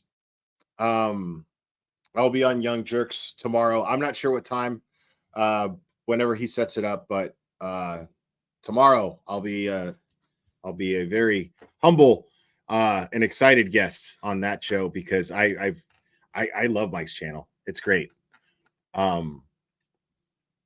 So I'm really, really honored to get to be there for that.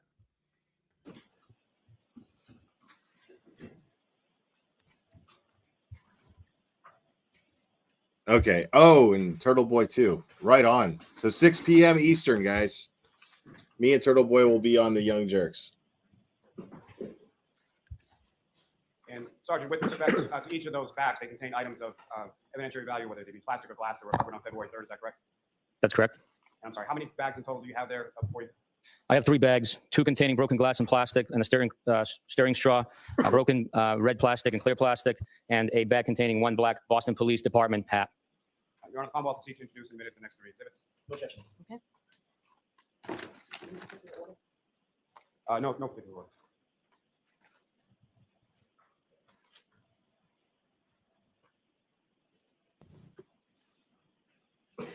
Oh, yeah. And Mike, you know what? I just had an idea.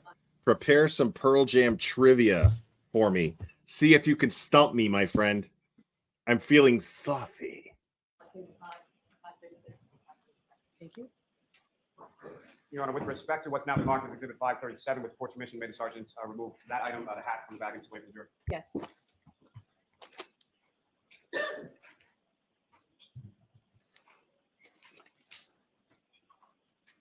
See, I can't with this fucker and the entire pointless use of these gloves. Yeah, so John O'Keefe's family really reacted to this because I mean, he shows his bloody shirt.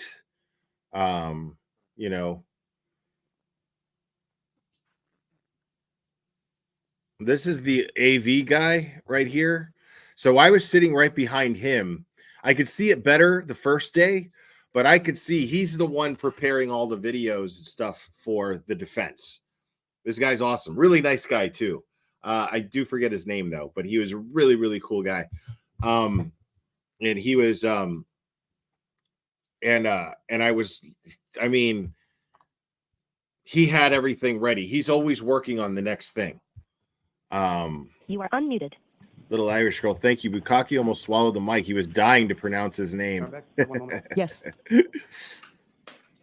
Yeah, we're going to watch that in just a second.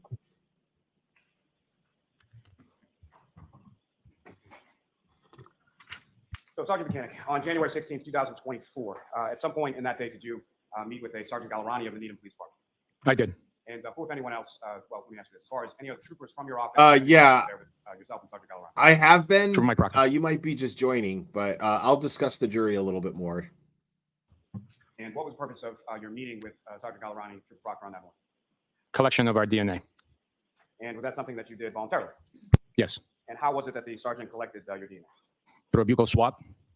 And were you present when Trooper Proctor submitted to a buccal swab as well? Yes, I was. And then as far as the swabbings that were taken from both yourself and Trooper Proctor, were those logged in evidence by you, or did Sergeant Gallerani take Yes, Mr. Bates. Thank you. Sergeant Gallerani took him when he left.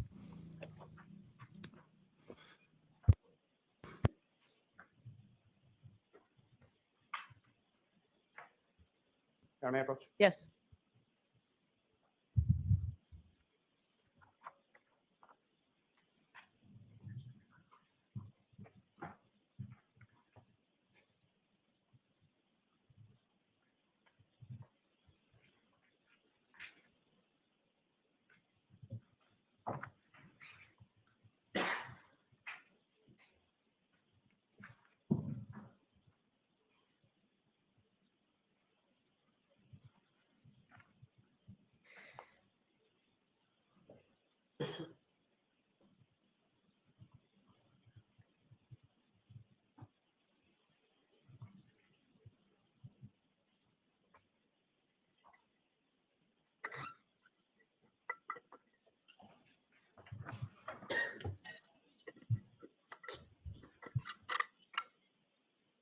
I think we got a super dad. Super dad. I think we got a super dad. Super dad. Super dad. Super dad. Dad. Dad. Dad. Dad. Dad.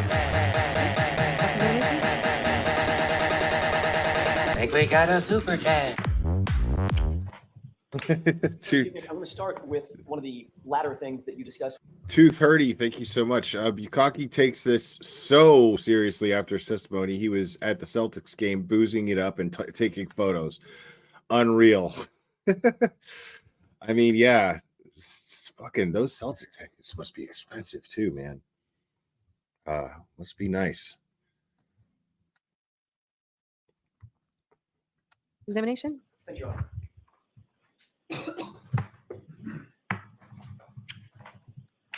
Sergeant Dupnik, I'm going to start with one of the latter things that you discussed with Mr. Lally. That's specific to the ring video that y'all talked about this morning. Do you have that in mind?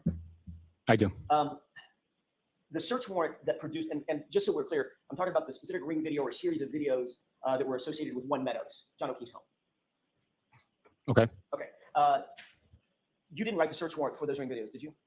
I did not. You were not the affiant for those search warrants. I was not. Who was the author of the search warrant and the affiant?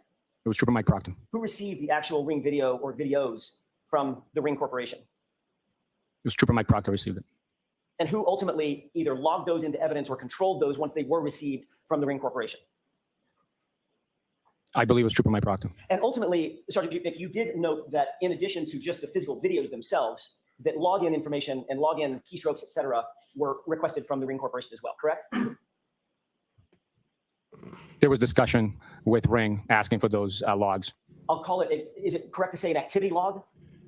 That's what was requested as activity log. Yes. So, I mean, it's not, these aren't difficult questions to answer. Like, I was watching the jury very closely while he was asking these questions, and the obvious ones that the ones that don't even bother to try to hide their reactions were clearly like, okay, dude, like, how do you not get the question? So ultimately, the activity log would show who logs in, who accesses the data, things of that nature, correct? Or at least that was the hope. That is what was requested. All right. It would also show logging in and executing deletions, manipulating the log files, things of that nature, correct? That is what was requested, yes. When you reviewed those log or activity logs, there was no evidence revealed that my client ever logged into that account, correct? There was no activity logs provided by Ring. So you have zero. You see how quick he said that, and with his full fucking chest too. So wait a minute. So yeah, Jackson wasn't expecting that answer. Isn't it true that Ring contacted Mr. Trooper Proctor and indicated that they had created a Dropbox folder that contained the evidence that had been sought in the search warrant? Jackson. Sustained. Isn't it true that the search warrant return specified account information, video recordings, and number 3, activity logs associated with video recordings at all times displayed in UTC? I'm not aware of that, no. Do you recall that activity logs were in fact provided from the Ring Corporation? I do not recall that, no. Okay. May I approach briefly? Yes.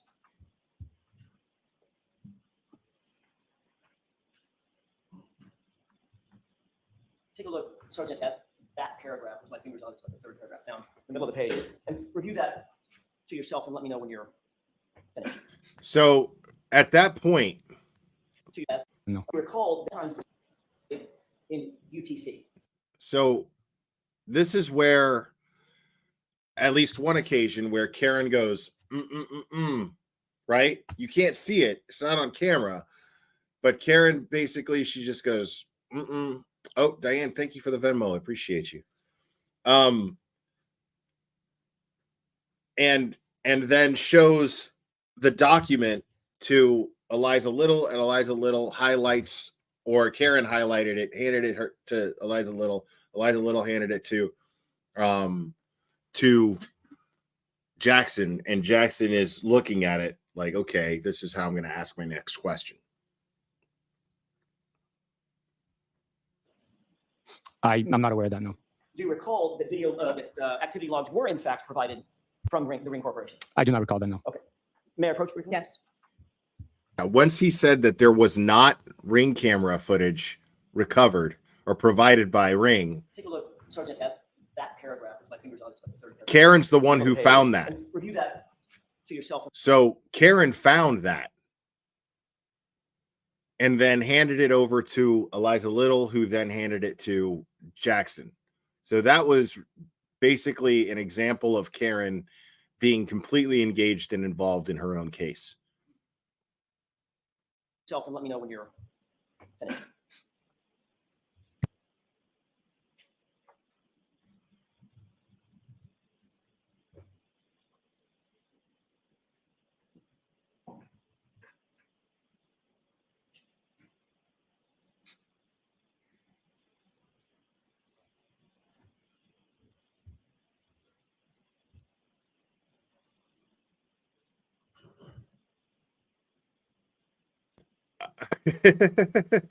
Martian Planet Art.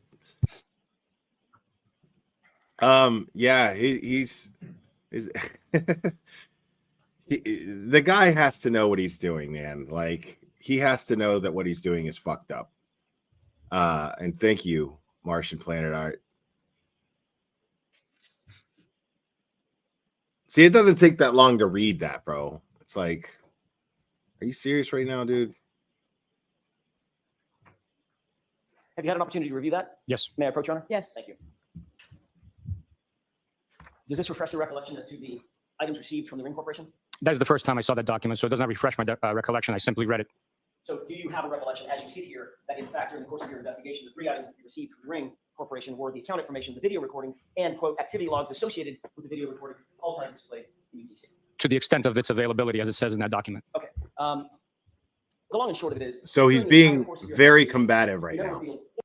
He's absolutely combative. And he makes this very clear. What the hell just happened to my chat? Okay. At the end of the day, I just became a YouTube member. Thank you so much. Appreciate you.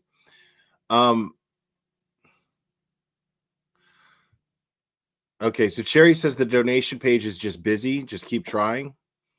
And I appreciate your patience through that. And I'm sure Karen appreciates it too.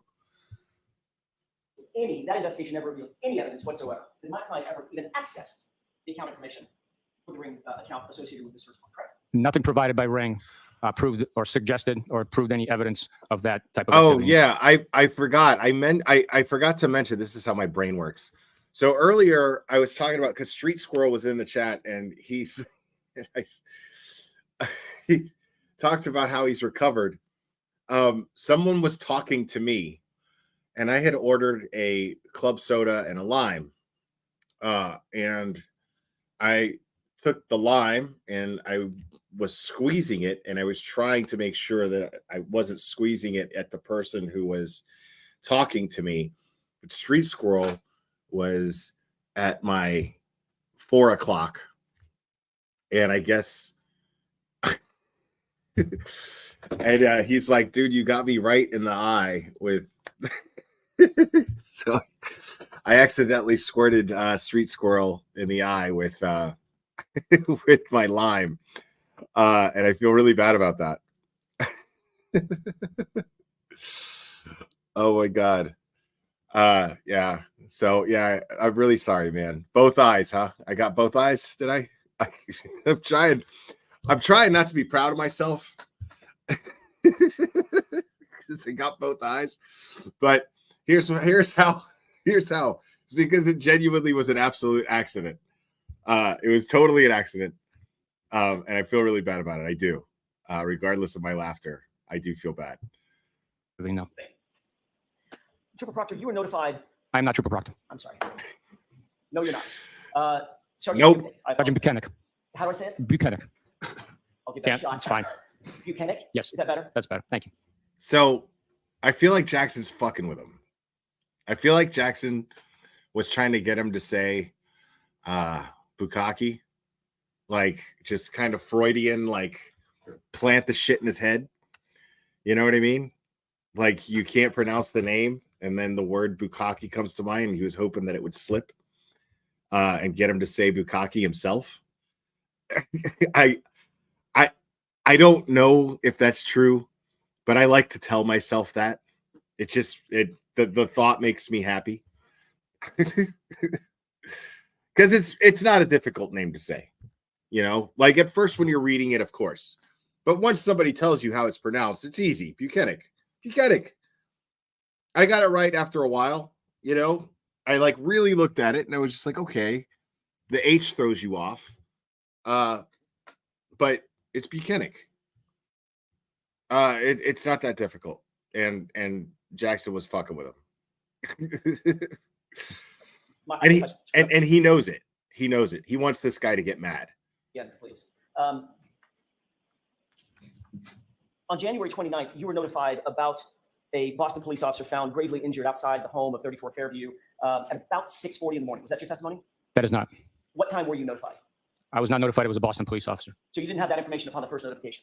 I did not. Okay, what information did you have?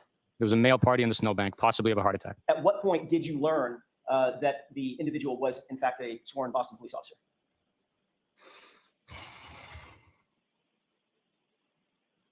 I do not know exactly when I learned that he was a Boston police officer.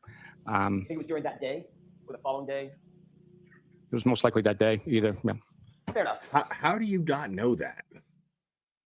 Trooper Proctor was ultimately assigned as the, what did you call him, not lead investigator? See, I keep watching the jury. Like, that's what I'm looking at. And the jury is, you know, there's certain people that I'm really looking at because I know they're going to react. And they do this stuff, you know? There's at least two. There's another guy who there's two that are super, they sit right next to each other and they are all business, just totally focused. If they're bored, they're not letting you know that they're bored, but even they cannot hide their reactions when they see the video. Facts, opinions, and real talk. Thank you for becoming a member. Appreciate you. Investigator, but case officer. That's correct. He was assigned on the 29th, correct? He was on call from 7 a.m. on January 28th until 7 a.m. on January 29th. So his assignment was, he was assigned on the 29th because he was on call. He was on call. His assignment took effect when the schedule came out back in mid-December. Okay. Well, he wouldn't be assigned to this investigation until there was a need for the investigation, right? That's all I'm getting to. I mean, once the call came in, he was the assigned case agent. Once the calls come in, the person that's on Right. call is automatically assigned that case. All right. Did you personally, as his supervisor, did you personally respond to 34 Fairview at any point on January 29th? No, I did not. Did Trooper Proctor, at your direction or on his own, ever respond to 34 Fairview Road at any time on January 29th? No, he did not. Based on your initial investigation, and I'm talking about going way back, Sergeant, on your initial investigation, by 10 or 10:30 in the morning, 10:40 in the morning, it was your belief that Mr. O'Keefe had been struck in the face by a person. That was your initial understanding of the circumstances surrounding the investigation, correct? My initial understanding was that the defendant stated that she hit him. We did not know them. Sergeant, you hadn't even met my client at that point. You hadn't interviewed a single witness by 10:41 in the morning, correct? Not one witness. That's not correct. We had already interviewed the first responders. Okay, when I say witness, I'm talking about civilian witnesses. Yeah, So dude. 10:41, you hadn't interviewed a person at 34 Fairview or civilians associated with this incident, correct?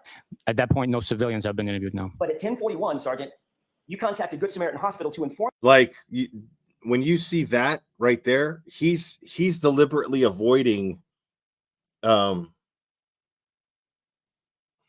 He's deliberately avoiding looking the jury in the eyes. Like he's deliberately avoiding it.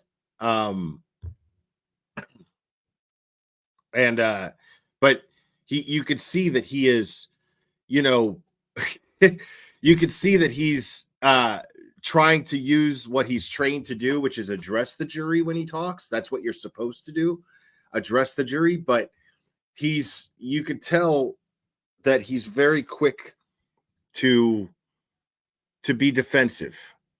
And when he's lying, he avoids eye contact. Or when he's trying to avoid accountability for doing a shitty investigation. Who is lady sitting next to you and man behind you? The lady sitting next to me is all I know her to be is Kat. She's part of Karen's team. I don't know exactly what she does, but she was in charge of the seating. And she was really, really, really nice. The man sitting behind me, I'm not sure. I don't remember his name. There was one guy who was Karen's brother's best friend. He was there. And Karen's brother actually gave up his seat that day for me. And I was like, oh my God, no, you know? But they seem to, you know, they know that there's more weeks of this to take place. So it wasn't a big deal to him to do that, but for me it was a huge deal. So big shout out and thank you for that.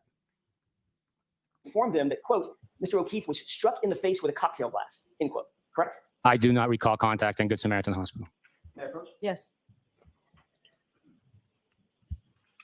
Well, I also looked at it like, I mean, who would Karen rather have there supporting her? You know, her brother, of course. But, you know, she saw it like it's, you know, I'd like you to there's plenty of time.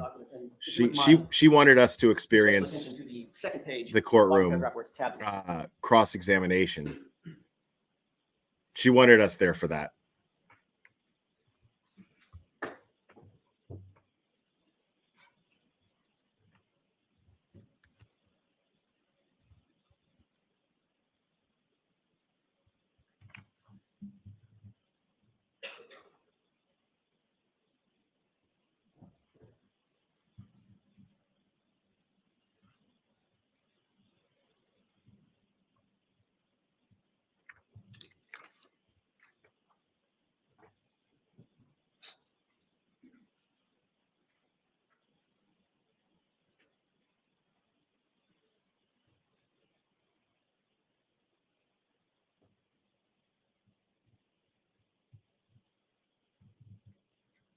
Oh, I mean, I don't keep a straight face when I'm in there. Like I'm just quiet. And I'm not even that quiet, you know, like there was only one point where they were just like, well, at one point, like I was chewing gum, which I didn't think was a problem because nobody said anything to me the day before. And I saw jurors chewing gum. I saw jurors eating. So I was like, okay, you know, so I was like, whatever. And so, but a bailiff came up to me with a piece of paper and was just like, yeah, gum. And I was like, okay. So I spit out my gum and the piece of paper, gave it to him.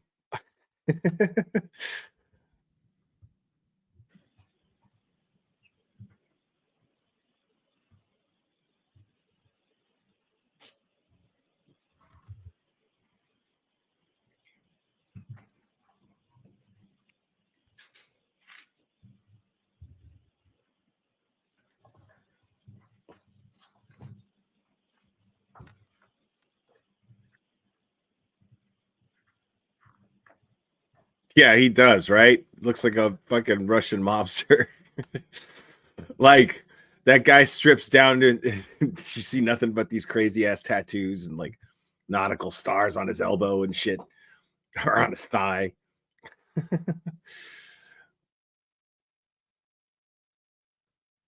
Yeah, shit was crazy.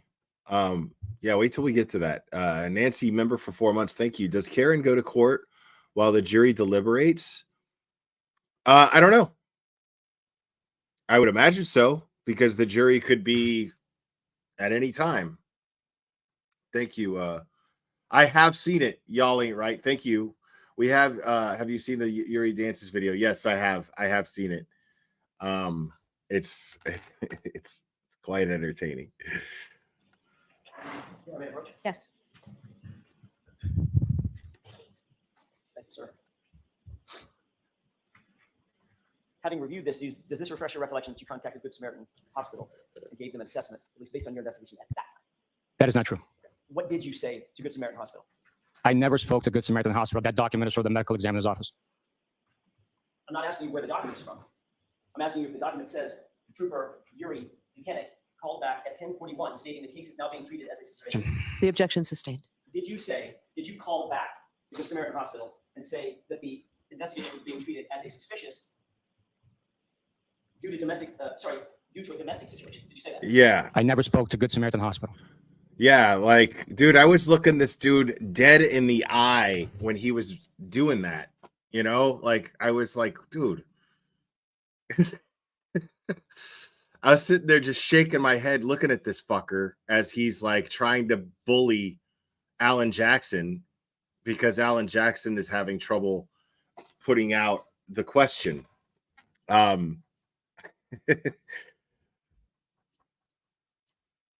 And say that the investigation was being treated as a suspicious due to a domestic situation. Did you say that? I never spoke to Good Samaritan Hospital. Did you say that? Yeah, see, bullshit. See, he's all cocky about his lies. There's a possibility that D was struck in the face with a cocktail glass. Objection. Sustained. Did you ever contact anybody at any medical facility and indicate that the investigation was being treated as a suspicious, in quotation marks, because the victim appeared to have been struck in the face by a cocktail? Objection. Allow that. Did you ever say that? Yes, Your Honor. Yes, I did say that to the medical examiner's operations desk. Okay, so when I was asking you if you ever said it to Sam, you said, no, that's not true. That's never happened. You were correcting me on the fact that it happened at the medical examiner's office, not at this. I responded and answered your question honestly, yes. Okay, so honestly, you did, in fact, at 10:41 a.m., indicate to another professional involved in the investigation that the circumstance was being treated as a physical assault at that point, correct? I communicated our suspicions to the medical examiner's office. And that was at 10:41 or thereabouts in the morning, correct? That's correct. Your initial investigation Yeah, during at Good Samaritan, dickhead. those obviously critical hours, the beginning hours, led you to believe that there was at least a good possibility. You indicated that you made a phone call, that it was a physical altercation that led to John O'Keefe's death, correct? That's correct, yes. What steps did you take, sir, in those moments, to determine whether someone in the house at 34 Fairview may have been involved in that physical altercation that you suspected at the time? As investigations develop, we followed the evidence and statements made. The steps I took was Trooper Proctor and I proceeded to an eyewitness who was also present at the scene when the victim was discovered and interviewed Ms. McCabe. And prior to that, prior to interviewing Ms. McCabe, by the way, that was at Ms. McCabe's home, correct? That's correct, yes. Even though you believe that there may have been a physical altercation, you didn't ask anybody to come down to the station. Is that right? Any of the witnesses? That's correct. And you did not seek to actually go to the physical location of 34 Fairview in those next few hours? That's correct. Or the next few days, correct? Not myself, no. As a matter of fact, Trooper Proctor did not either, did he? No, he did not. You didn't secure the interior of the house as a potential crime scene. You certainly know how to do that, right? That's a compound question. Do you want me to answer whether I did it or whether I know how to do it? Well, I'll ask the question. If you can answer it, please answer it. Okay. Can you answer that question? I can answer that question. Why don't you answer both of them then? First portion is we did not secure the home as a crime scene. And the second portion, yes, I do know how to do that. And you didn't, as a Massachusetts State Police official, you didn't secure the outside as a crime scene either, did you? I did not know. To your knowledge, nobody else from Massachusetts State Police ever did either, did they? Yes, they did. How was that done and when? When members of our office and the CERT team responded to that location and secured the front yard grass area and processed it. That was at 5:45, 6 o'clock that night, on the 29th? I believe it was earlier, but I was not present, so I can't testify to the time. So you don't know personally what they did to quote unquote secure or not secure the crime scene. You know they searched it, but in terms of securing it as a crime scene, you don't have personal knowledge to that. I was not present. You never took any photos of the interior of the house, correct? I did not know. You never caused CSSS to go inside the house and process that house as a potential crime scene, correct? I did not know. No forensic criminalist at your direction ever went into 34 Fairview? No, they did not.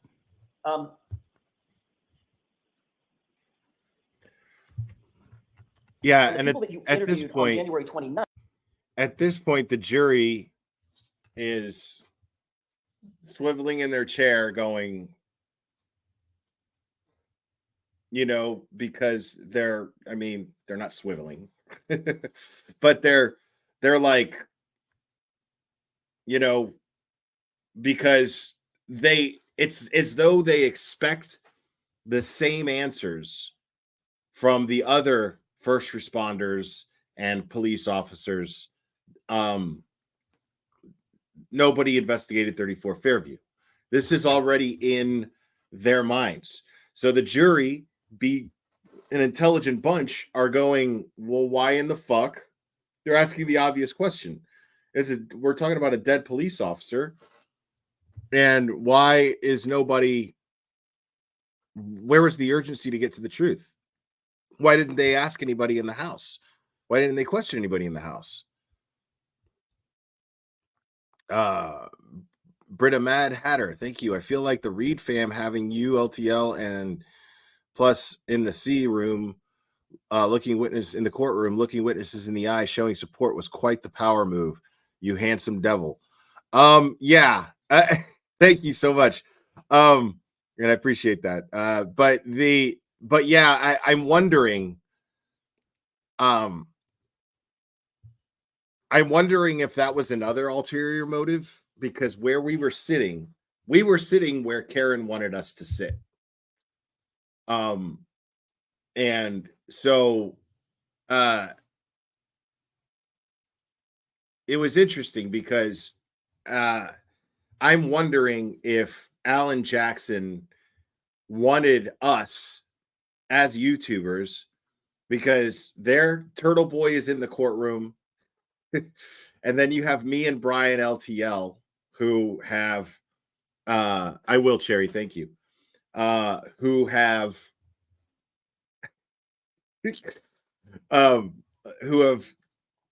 streamed with Turtle Boy many times. We ran live streams on Turtle Boy's channel while he was in jail. And to have all of us sitting there looking this guy in the eye, I have to wonder if that was also part of the plan, just to make certain people sitting on that stand uncomfortable. I wonder. I don't know, though. They never expressed this to me, and the thought didn't even occur to me until the next day when I was leaving. So I was like, okay.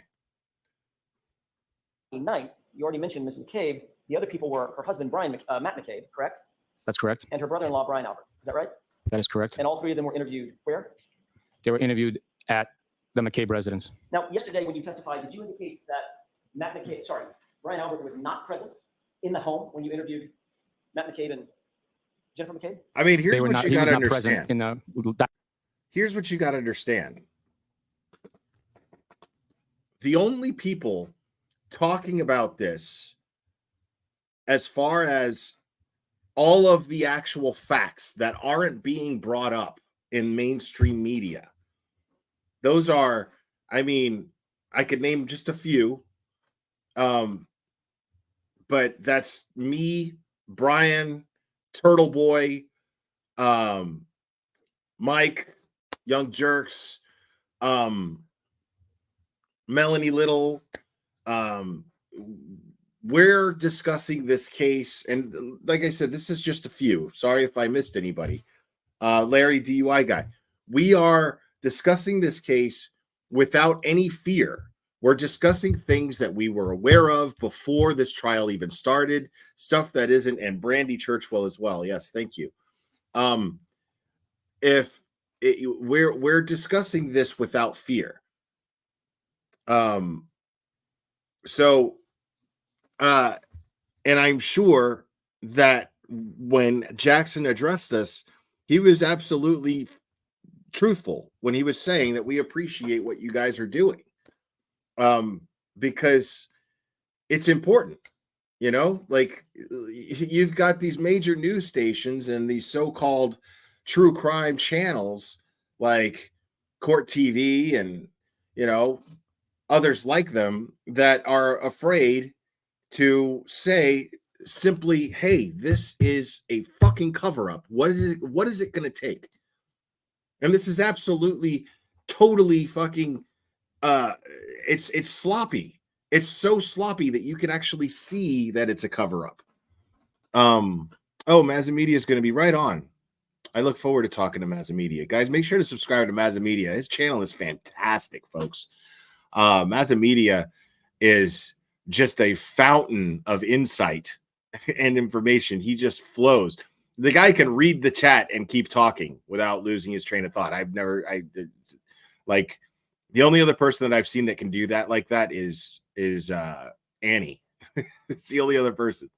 Dining room when we were interviewing each individual separately. So if all three of them testified that he arrived before you arrived, they would all be wrong. I did not see him in the home when we arrived, no.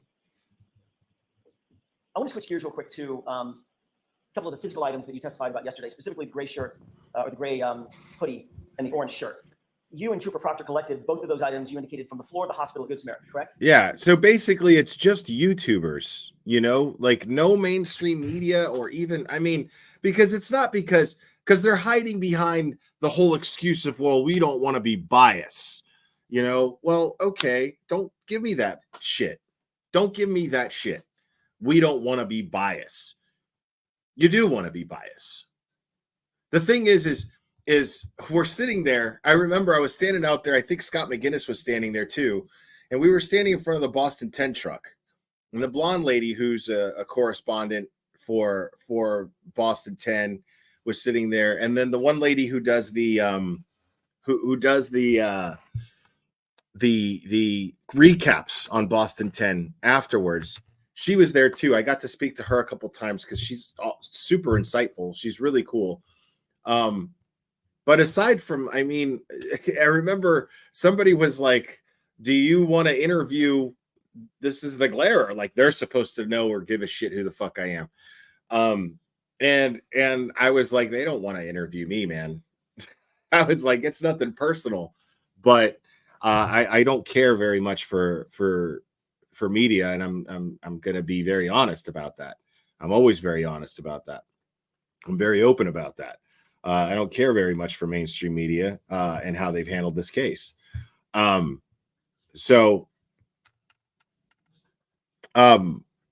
just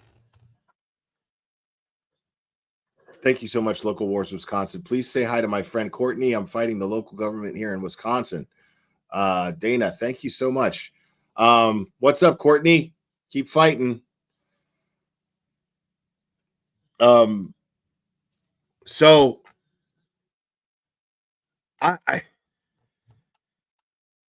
I'm just to the point where you know what I mean? Like, I just don't give a shit anymore. And I'm just going to call out, because don't sit there and tell me that you're not biased, but you're spinning a narrative. You think that it's safe to spin a narrative that someone's guilty when you don't have enough evidence to come to this conclusion. But when it comes to saying that they're innocent, you know, and I get that the excuse is also, well, you know, it's not that, you know, that we're, you know, it's not that we have a problem with the narrative of her being innocent. It's the problem of accusing police officers of something without the evidence. And it's just like, okay, but who the fuck else could have done it? And you've watched them lie on the stand and get caught in lie after lie after lie, witness after witness on that stand. And you can't just simply say this is a bad look. I cannot see this woman being convicted at all. But it's real easy to spin the narrative that she's, you know, because you don't want to look like you're supporting a bunch of crazy people who take time off of work to stand outside the courthouse with signs and t-shirts. You don't want to do that. You know, I mean, but it's like, dude, maybe report as to why they're doing it, you know? It's annoying. Like, I'm not going to be able to hold back if I ever have like a one-on-one conversation with Vinnie Politan. And I know that he's kind of changing his tune, but he's smart enough to where it should have happened way earlier.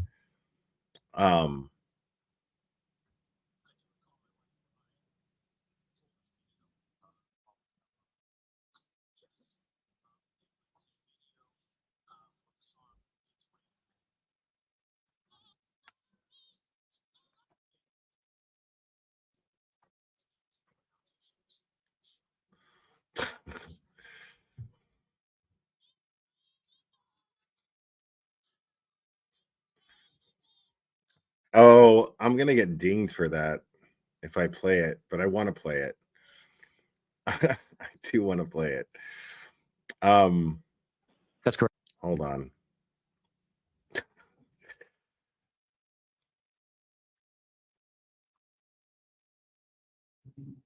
My wife put on a foolish video. Do you recall what that was? Yes. It was a video for the song It's I'm gonna Raining mute it Men. though.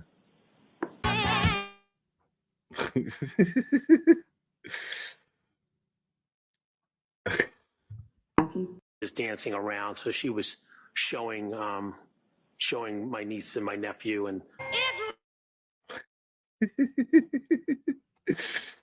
Oh my God, homie. Yeah, buddy. Fantastic. we gotta give you a round of applause. Here we go. Gay! Fuck you, you don't get an applause. Okay. That's correct. Oh, wait. Hold on. Wait. I think we got a super chat. Super chat. I think we got a super chat. Super chat. Super chat. Super chat.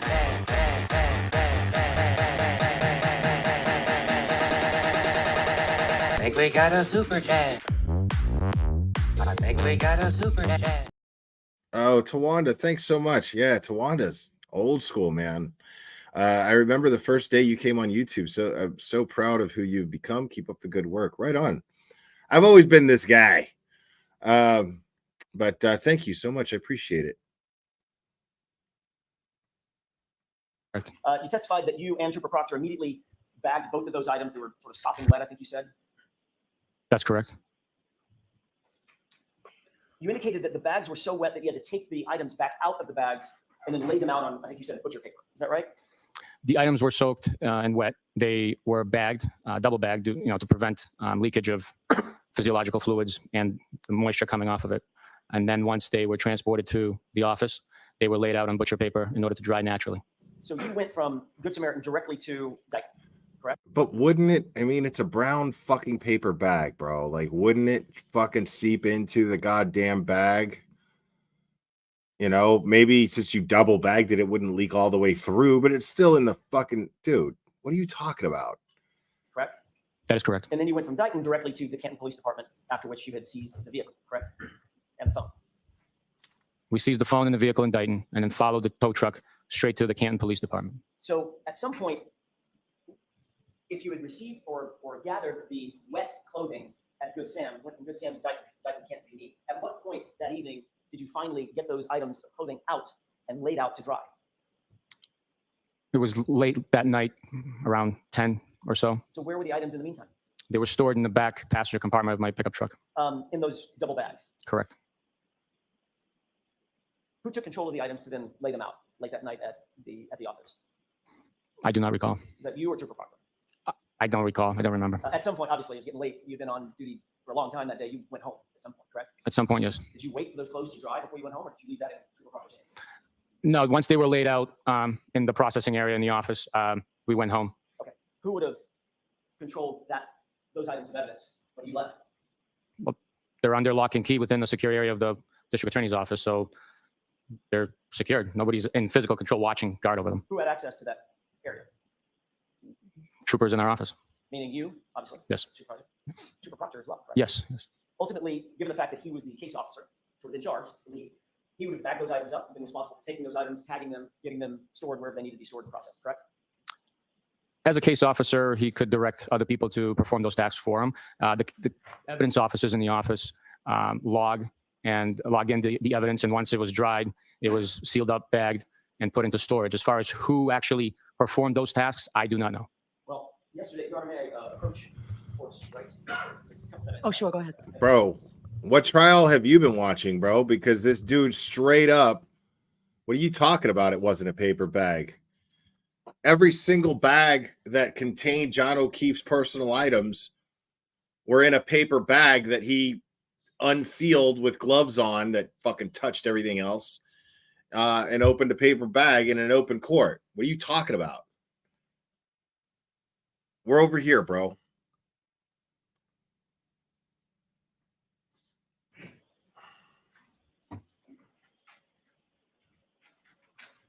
I mean, that's not a paper bag. Those aren't paper bags, dude.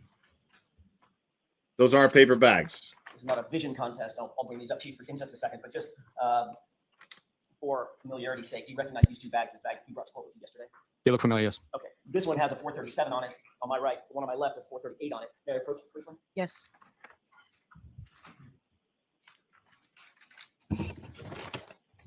I'm not going to ask you to open those. Don't worry about it. Flooding up at this point. The bag on your left, which one is that? 437 or 438? The bag on my left is 437. 437. Okay. And you indicated that those items were bagged after the clothing was dried and then ultimately processed in, logged in, correct? Once the items dried, they were bagged. Thank you, Julie, for the PayPal. Appreciate it. And logged in, waiting processing, yes. But you didn't personally do that. No, I did not, no. Matter of fact, looking at the bag on your right, which is marked as Exhibit 430, 438, thank you. That one has some writing on it, correct? Yes, it has a lot of handwriting on it, yes. And that, whose handwriting is that? I don't know. You've seen Trooper Proctor's handwriting 1,000 times, I guess, correct? Not 1,000 times, but Does it look like his writing? it says Trooper Proctor on it, but other than that, I do not know what Trooper Proctor's handwriting looks like. All right. It indicates that Trooper Proctor is the one that bagged that item or those items up, correct? Yes, this bag indicates that the item was collected by Trooper Proctor on 129 Right. at 10. And it says Brockton, correct? Good Samaritan Hospital in Brockton, yes. That was, you just took the question out of my mouth. That's where Good Samaritan Hospital is, correct? That's correct. And there's a tag or a printed label, looks like a label maker of some sort, that is on that physical bag, correct? Yes. Before we get to that, what's the description on that bag in handwriting? The purpose is to show the poor handling of the evidence. Gerda K. You're asking, do you know why AJ insisted they open the bags and display the contents? What's going on right now, I'll try to explain as best as I can.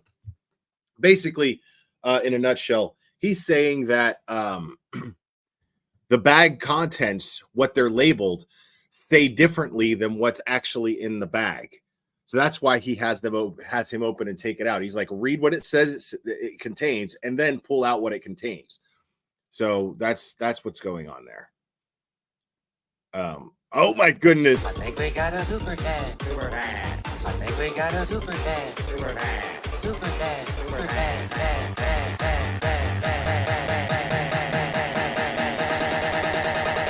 I think we got a super chat. I think we got a super chat. I think we got a super chat.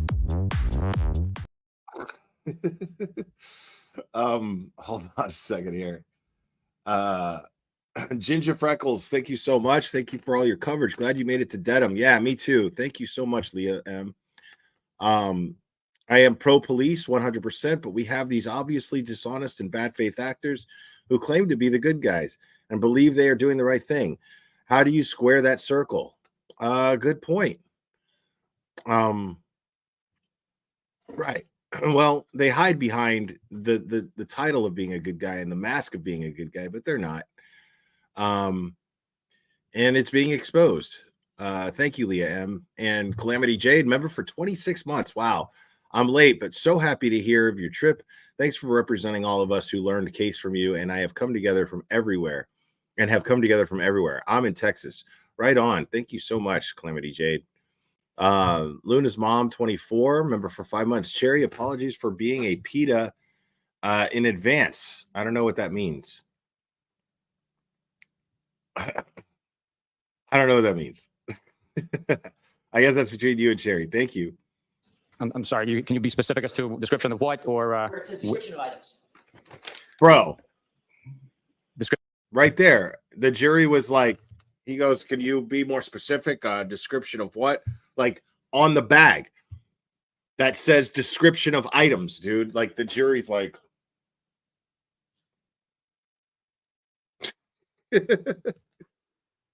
oh, pain in the ass. Gotcha. Thank you. Description of enclosed evidence? Correct. It says 1 orange t-shirt, 1 gray long sleeve shirt. Okay. So may I approach on it? Yes. Before I do that, just so I close this loop, what's the description on the bag to your left, the one that looks like it's less sprinkled? Number 437. Yes. If you would read the same clothing description.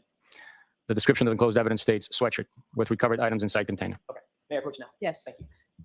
Yesterday when you opened, keep my voice up. Yesterday when you opened these two bags, this one, 437, has the gray sweatshirt in it. 438 has the orange t-shirt in it now, correct?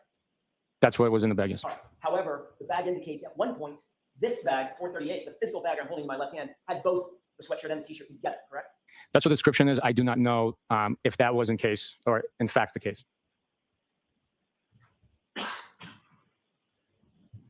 reason you don't know is because you're not the one that bagged Trooper Proctor did, correct?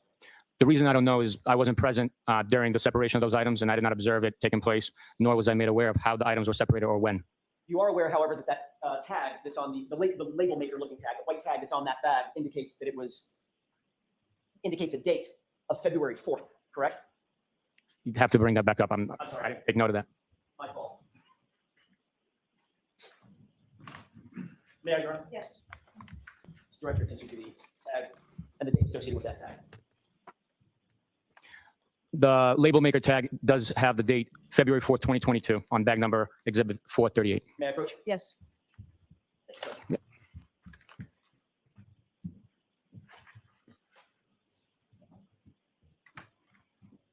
That's obviously 6 days after the item was actually recovered on the 29th, correct? Yes, it is.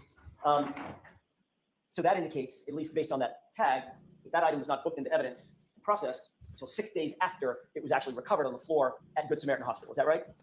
The date indicates February 4th, 2022. Right. And that date would be indicative, in your experience, of the date that is moved into processing by some other folks, the evidence sergeants or whomever, or the evidence officers rather, or whomever, correct? I can't speak to their procedures as far as when they print the date. That date could be when they printed the label, but the bag might have been tagged otherwise. I do not know that. But there's no other tag on that bag that suggests an earlier date, correct? All right. I can't see everything that's happening in the chat right now. And thank you for the Venmo, Jeff. Appreciate you, buddy.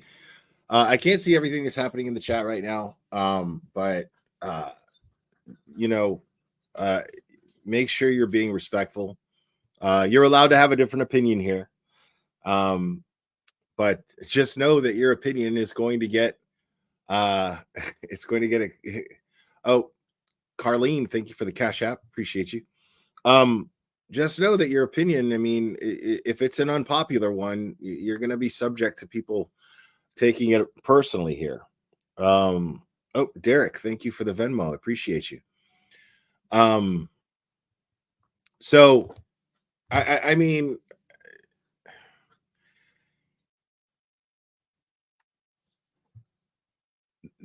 yeah, so just understand that that's going to happen. But try to be respectful to each other. You're allowed to have a different opinion, but you start telling each other to shut up and blah blah blah. Just, you know, try to watch that if you can. There's just that one tag from the label maker. My question to you, if you know, sir, and you may not know, is what was happening to these items between January 29th, after you lost sight of them that night on the butcher paper, and February 4th, when that tag indicates that they were first processed? To the best of my knowledge, those items were drying on the butcher paper. For 6 days? That's what the label maker says. 6 days, bro. 6 days. You left that shit just sitting there, marinating. KK, can I? You're asking, can I speak on the jury? I'm doing that as I go on, but I'm watching the jury pretty closely. I'm watching his answers, and then as soon as I see something weird, I go to my head turns towards the jury to see like if they're going to react to it, and try to get a vibe of how the jury is taking these things that happen. Stop it, Dave's channel. It's sopping wet. It says yes for 6 days. They were soaking wet. And those would have been certainly accessible to and in the possession of the lead case officer in the case, the Trooper Proctor, right? Yes, if Trooper Proctor needed to review those items, he would have access to those items. Absolutely. And you're also aware that the first actual log of any chain of custody for those items is March 14th, when they were finally submitted 6 weeks later to the crime lab. That is not true. The first actual log of those items is when we collected them from the hospital. Where's the log? I'm talking about the physical log, like sign in, sign out log. Where's the log? It's documented in the reports saying that we collected them. I know that there's a report. Anybody can write a report, right? I can write a report. Doesn't mean anything. Objection. So the objection sustained. I avoided eye contact with John O'Keefe's family just out of respect. I'm sure they've seen my show, but they were in no way. I didn't notice. Maybe they did, but they weren't looking at me in any certain way. Maybe they were, but I just didn't pay attention to it, and I wouldn't comment on it if they did. I don't know what it's like being in their position. I realize people have different opinions about that, but I don't know what it's like to be in their position, and I'm not about to criticize them for however they react and how they're taking this. I mean, who knows what's being said to them behind the scenes? Who knows what got them to this point? And you know, at this point, I mean, if their mind is made up, their mind is made up. What are you going to do? I don't think it matters. We're here in court. All that matters is what the jury sees and what the jury thinks. And I promise you that the jury is very empathetic towards John O'Keefe's family as well. They're watching them react to some of the evidence that's being shown. Obviously, when items move in and out of people's custody in an official capacity for the Massachusetts State Police, there's a log of that, correct? It's documented. Yes. Or at least it should be, correct? It's documented. Where's the log of these items before March 14th? It's documented in the report. There is no log, is there, Sergeant? Boom. I do not know. Right there, a few good men came to Talk a mind. little bit You doctored the logbooks. You like he's like, there's no logbook, bro. Like, just say there's no logbook. Right there, I was looking at the jury, and the jury, certain members of the jury were like, no logbook, you know, basically like, what? No logbook. Why won't he answer? why there's no logbook. What the fuck is going on? So they don't have a system. Yeah, it was 6 weeks later, not 3. I've been saying 3. Some searches that Mr. Lally asked you about, February 4th and February 10th, very specifically. Both of those searches you were involved with out at 34 Fairview, correct? Correct. Days later, Sergeant, sorry. you didn't personally write a report about your conduct at 34 Fairview on either of those 2 dates. In other words, you didn't go back to the station and generate a report yourself. I don't recall doing that, no. There were no photos that you took of the items at the location. I did. Else took photos, correct? I did not take photos of the items. Okay. And the first report that indicates anything that happened or was recovered at the location on either February 4th or February 10th, that was first notated in a report dated November 4th, 2023. Well, here's the thing, bro. All we're asking is that you be respectful. That's all I'm asking. You want to be a dick and just be yourself? Hell, I man, nobody can relate to that more than me, you know? But here's my solution to that is go on your own channel and be a fucking dick. You know, like if you're sitting here and you're making no excuses and making no apologies for being a dick and treating people in this chat like shit. First of all, if you have an argument, you're not making a good argument by just being a dick. You're not getting anybody to listen to you, and you're not changing anybody's mind by just being a fucking dick. So if you want to hang out here, just, you know, that's fine. But, you know, respect the fact that these people aren't being dicks, so you don't have to be a dick. What's wrong with asking you to be decent? It's not much to ask. And if you want me to fucking boot you, I'll fucking boot you. I don't give a fuck. Like, dude, my hidden list is so long. Like, once I boot you and somebody goes, "Can you unhide me?" I'm like, no, I'm not going through that tedious bullshit to try to look for you. If we don't just boot people just because they say something we don't like, you know, one time. Usually there's a good reason for it. And I trust Cherry's decision making. I trust anybody with a wrench. I trust their decision making.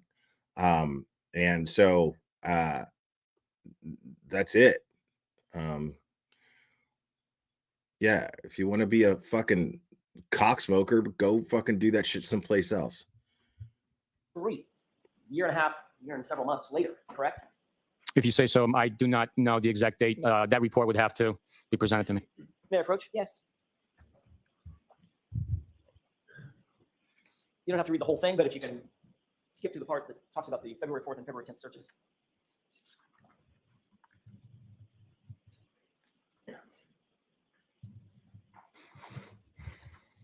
I'm sorry, I didn't realize you finished already. What's the date of that? Well, let me ask a foundational question. Does that refresh your recollection as to the date of the report that actually talks about the February 4th and February 10th searches? It does. And what's the date of that report, sir? This report is dated November 4th, 2023. Thank you. May I approach? Yes. Thank you. Now, Exactly, as it relates to those Team two Brittany. searches, I'd like to ask you a little bit about the February 4th search first. You indicated that you actually responded to 34 Fairview personally, correct? I was responding to that location on my own. I personally responded, yes. Okay. That was because you had received information that Chief Berkowitz had seen something or found something. Is that right? Chief Berkowitz from Canton. No, I love That that is not shit. correct, Okay. So Can you unhide me from your channel? Can you unblock me? Fucking no. What the fuck makes you so goddamn fucking important that I gotta fucking go through that tedious process of looking for your fucking name to no. Just don't be an asshole and you won't get hidden. But once that happens, that's it. Like, you're not even a memory anymore. Like, who the fuck are you that I'm going to go through that shit and be like, oh my God, oh, let me see who that is. Oh, go fuck yourself. you got there. Was Chief Berkowitz there? Yes, he was. You just happened to go by 34 Fairview at the exact same time on the exact same date as Chief Berkowitz, or was that coordinated in some way? There was no coordination between me and Chief Berkowitz. As I testified, I had directed the troopers to go by the location. I planned to go by the location in the morning on the way to the office and in the afternoon on the way home, just to see if any more items would reveal themselves. So that morning, I was actually traveling to that location in order to conduct a view of the area to see if any more evidence had been revealed. Prior to my arrival, approximately while I was on Chapman Street, I received a call indicating that Chief Berkowitz was at the location. Yes. And was there also an Officer Lank, Sergeant Lank? I do not know if Sergeant Lank was there, no. Okay. Chief Berkowitz certainly was there. Yes. And Chief Berkowitz indicated that as he was driving by, he saw a piece of plastic. Yes. And I love and this. started making phone calls. I believe that's what he indicated to the caller. Yes. I love this. Like, I was totally just glued into this guy's eyes while he was telling us bullshit. Like, I was like, oh, I'm dying to hear this. Did you question Chief Berkowitz about why he was driving by the location in the first place? Absolutely not. Okay, you knew at that point that the Canton Police Department had been accused because of at least an appearance or potential for conflict of interest, correct? I knew they recused themselves due to only in respect to interviews. They didn't want to conduct interviews with us side by side. I mean, if there's conflict of interest. Okay, so there's a conflict of interest there, and here's this guy saying that, oh, no, they were recused only when it came to questioning witnesses. No, dude, that's not how it works. And everyone here knows it. I don't give a fuck what you say. I don't give a fuck if you've got a badge on. Everyone here knows how that works. If there's a conflict of interest, then they can't be involved in the case. They cannot help at any capacity in this case. They cannot contribute at any capacity to this case at all.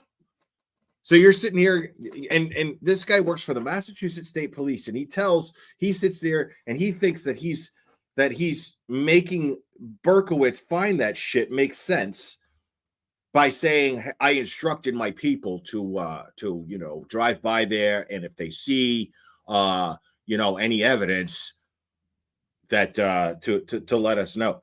Bullshit. And so, but that doesn't explain why the chief of fucking police of a different police department did that.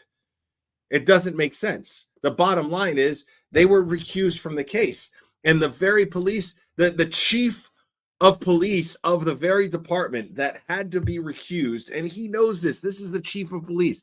He knows that you can't fucking cherry pick what responsibilities somebody has as far as what they're contributing to an investigation. He knows that. I mean, everyone knows that. We know that the chief knows that. So it's absolutely suspicious that the chief of police, who happens to be buddies with Brian Albert and buddies with Chris Albert, happens to know this. Like, and what's his face? The other cop, because he called him fucking. What did he call him? I forget Berkowitz's first name. Kenny. He called him Kenny. Like, because they're tight. So he calls Chief Berkowitz Kenny Berkowitz. Calls him Kenny. All Kenny. Kenny just drove by. Like, get the fuck out of my face with that. The jury's not believing this shit. Sergeant, for department, conducting the interviews is just one aspect of an investigation, correct? I'm not going to speak like a conflict of interest, but yes, conducting an interview is just one aspect of the investigation. Yes. So is it your testimony that your understanding was they couldn't conduct interviews, but they could collect evidence, store evidence, write search warrants, give returns on search warrants, execute search warrants, conduct searches? They could do all that and not conduct interviews? My understanding was they were recusing themselves from conducting interviews. They still allowed us to use their facilities. We utilized their conference room to conduct interviews. There was evidence being stored at their Sallyport, being the vehicle. So that was my understanding. Isn't it true that you knew that the entirety of the Canton Police Department had recused itself because of a familiarity between one of their members, Kevin Albert, and the Albert family, on whose lawn John O'Keefe was found? Yeah, bro. I knew that was the Kevin the Albert. them, yes. And you understood, sir, Oh my that God. that agency was to have nothing, from an investigative standpoint, nothing to do with this investigation, correct? They were not conducting the investigation, no. See what I mean? See how he's trying to avoid answering that question just straight up? Like, dude, it's simple. It's fucking simple. They can't operate at all at any capacity in this investigation. It's unethical. They can't do it. Well, they weren't conducting the investigation. Dude, that's not what he's saying. You're sitting here trying to act like it was okay for them to do certain things with the investigation, but not other things. And that's just not true.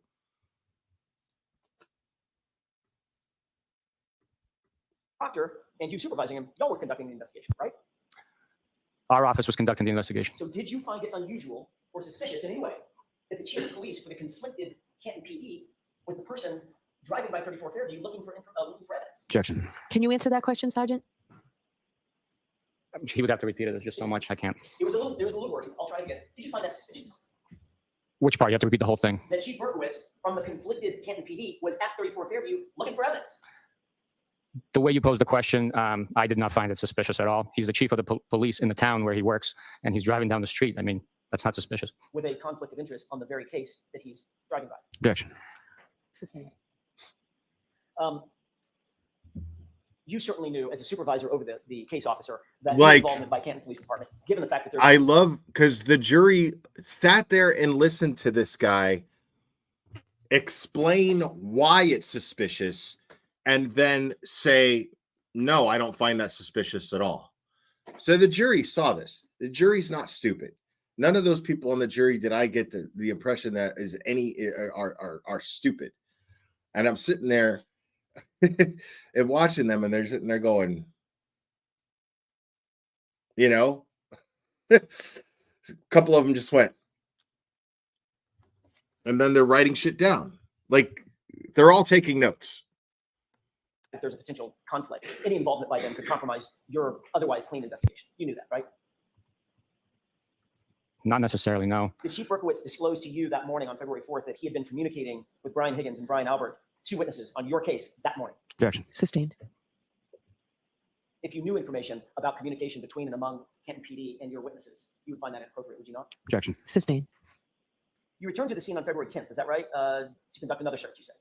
I was present on the 10th, yes. Who dispatched you back to, or did anybody dispatch you back to that location on February 10th? How'd you end up there? Is a better way to ask it.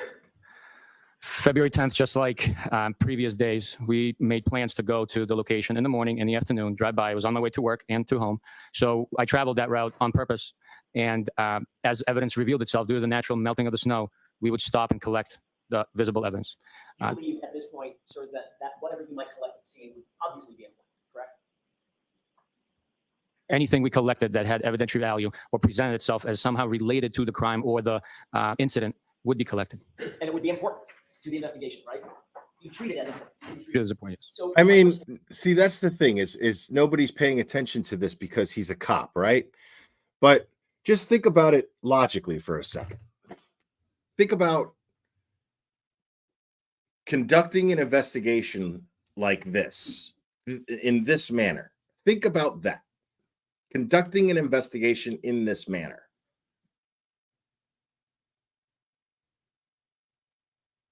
Which is, hey, during roll call, he says, hey, listen, guys, I need everybody to just keep an eye out for any evidence that's near 34 Fairview or on 34 Fairview. Just drive by there once in a while and check it out. This is after they supposedly conducted a thorough search with the CERT team. They never even blocked off the scene. Nothing. None of this is in any way indicative to how you absolutely conduct a search to find evidence of a, you know, to implicate or solve the murder of a cop. None of this is. So, you know, the jury sees this. He's talking about it as if it's, you know, just another Wednesday. That's cool. He's talking about it like that, like it's like any other Wednesday or Thursday. That's sure, you know, that's how we do it. But it's ridiculous. That's no, you tape off the area and you collect evidence. You do everything that you can to collect evidence, and you take as long as you have to, given the weather conditions. If you have snow, whatever, you don't use snow as an excuse. Well, we figured, let's just wait for the snow to melt. Yeah? Let's wait for the snow to melt in the dead of winter. Let's do that. That's insane. And just because he's acting like it's, hey, man, that's how you do it. We're supposed to just be like, yeah, that is how you do it. Okay. No, we know that's not how you do it. Everyone knows that's not how you do it.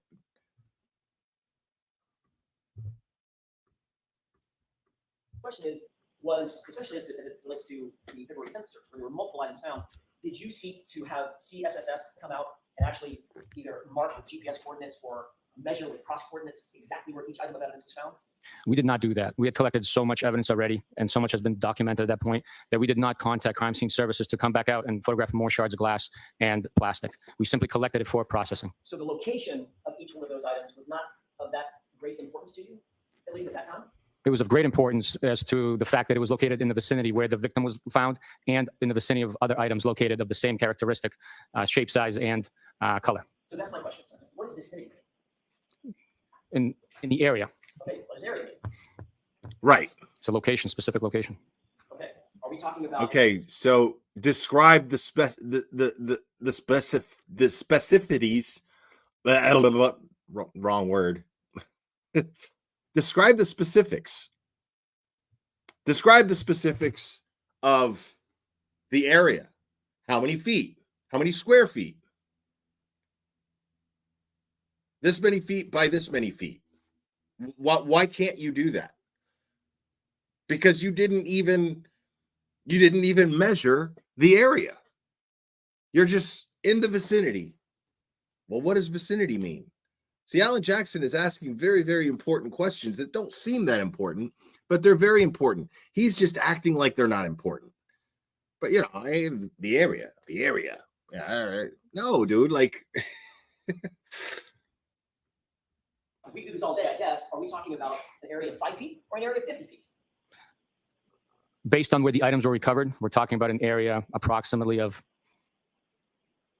30 square feet between the roadway into the grass.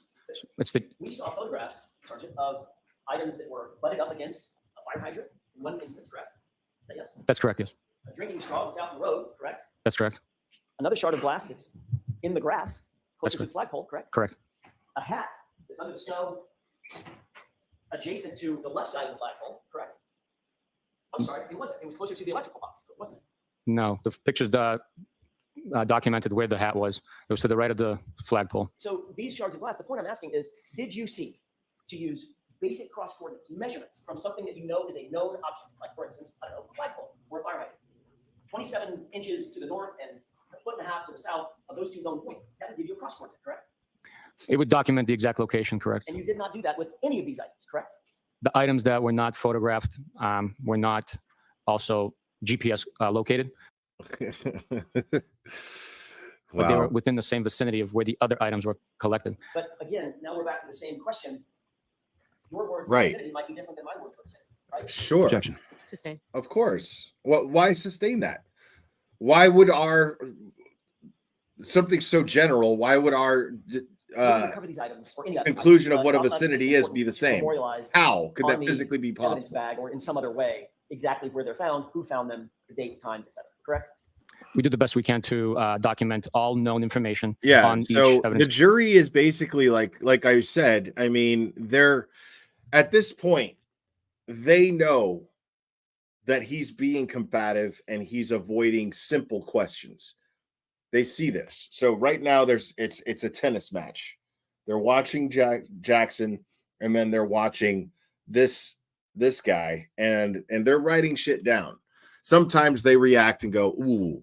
But not every time. They're pretty good about holding the reactions. It's just that sometimes things happen that there's no way to hold back that reaction. For some people, it's impossible.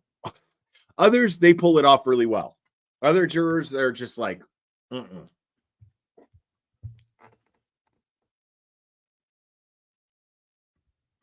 Evidence item bagged at the time. And in terms of the February 10th search, I want to just ask you a couple of quick questions about that evidence bag. Did you bag the items into a single evidence bag you found that day, or do you recall? I would have to see the bag. If you have those available, I'll take a look. I can answer. With the court's permission, the exhibit, I think it's 310, that was entered into evidence yesterday. I'd like to display that for us. Okay. You're looking at a photograph of what was previously entered into evidence as 310. Can you see that from where you're at? I don't have the evidence bag with me, so. see, it was cool. Like, I was watching the AV guy, that like he prepares all of this shit. Like, they know exactly what they're going to do.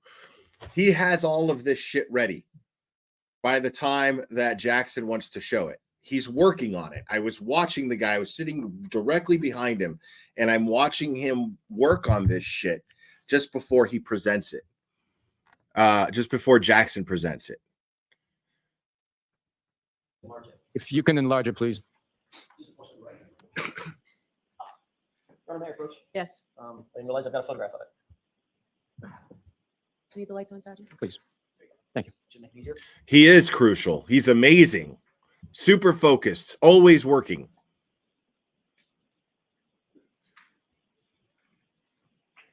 Like, I watched him prepare the video for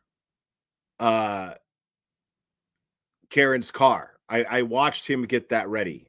Karen hitting John O'Keefe's car. I watched him prepare that. That was really cool.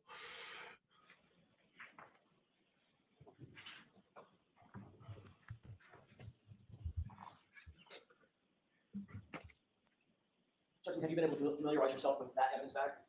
With the photograph, yes. Okay, thank you. Taking a look at that evidence bag, it has the information on it, has your name is collected by, correct? Correct. The date of collection is February 10th, is that right? That's what it says, yes. Okay, and it indicates multiple pieces of red, black, and clear plastic, right? It actually says 6 pieces of red, black, and clear plastic, correct? That's correct. But that is not an evidence bag that was filled out by you.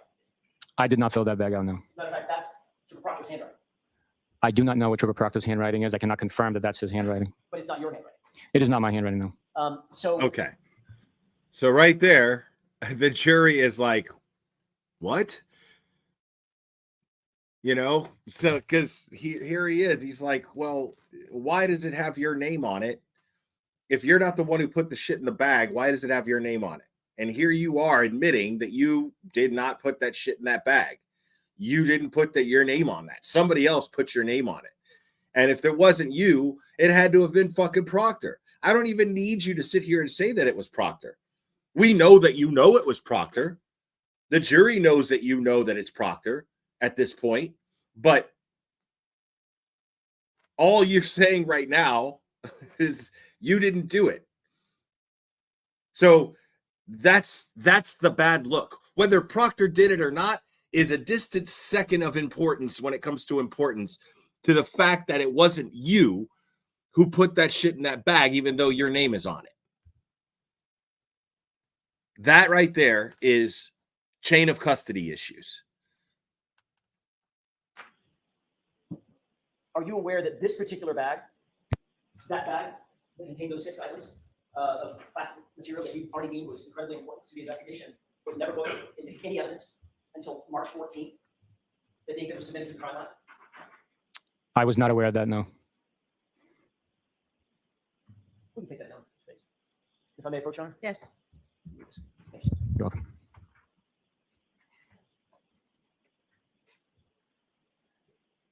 Did you ever draft a report yourself documenting the recovery of those 6 items and the other 14 items that you said that you found on the same date, February 10th? I did not, no. Did you leave that assuming that Trooper Proctor would document that? Objection. Sustained. Ask it differently. I'll ask it another way if I can. Did you believe that you didn't need to write a report, Sergeant, because Trooper Proctor would take care of that? I knew that it would be documented. It was already documented on the actual bag as far as who collected it, when, where, what it was, and a report eventually would be authored on it. But the where, for all these very intricate pieces, the where is left to 34 Fairview on that, correct? Objection. I'll allow it. Is that right? The general vicinity location of the other items collected and documented with photographs was consistent with the same locations this was collected. I want to shift gears for just a second. Well, actually, I want to ask one final question about that item. Based on the documentation that you just mentioned, that it's documented on the bag, and if the bag is presented to the crime lab on on March 14th, some 5 weeks later,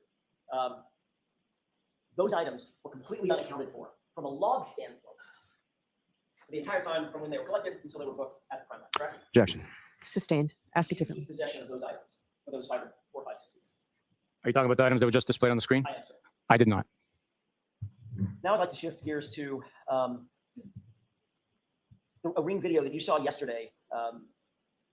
It's in Exhibit 6, video number 153. That may mean nothing to you. It's the 5:07 a.m. video of Ms. Reed's car pulling out of the One Meadows garage. Do you remember that video?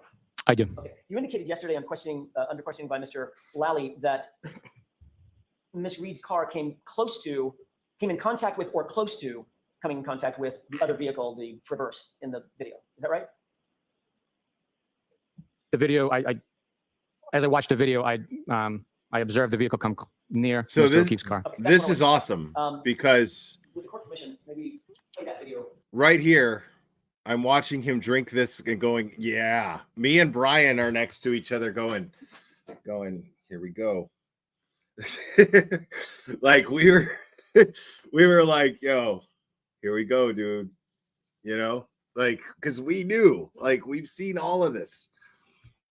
And he knows exactly where this is going. Peter A, member for 6 months. Right on. Thanks for coming to Boston. Sorry I missed you. I'm sorry I missed you too, buddy. Thank you for being a member. Appreciate it. One more time. Basically, pull that up and then ask me to pause it and get out of the way. Okay. Can you just play that for a quick second? No, ask me to pause it. And like, I love Lolly acting like he wasn't aware of this, like as if this didn't exist. Does that appear to be? I'm just pausing it in the first 2 or 3 seconds. Does that appear to be the video that you saw yesterday? It appears that way, yes. Okay. Mr. Bates, if you could enlarge the area around the the left rear tire of the Traverse. I'm going to ask you, sir, if you'll pay close attention to what's been zoomed, and when the SUV gets close to it, I'm going to pause it and ask you another question. You go ahead and play this. Your Honor, I'm going to object to this. So why don't we pause the screen, take it down, and I'll see you at sidebar. I'll never forget that. Where he says, Your Honor, I'm going to object to this. Your Honor, I'm going to object to this. So why don't we pause the screen, take it down, and I'll see you at sidebar. Right. So at this point, Jackson is stoked. I was watching this guy get that ready before court even started. It was great.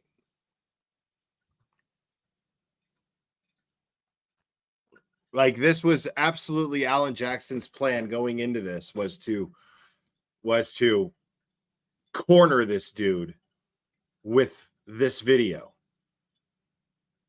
Something undeniable.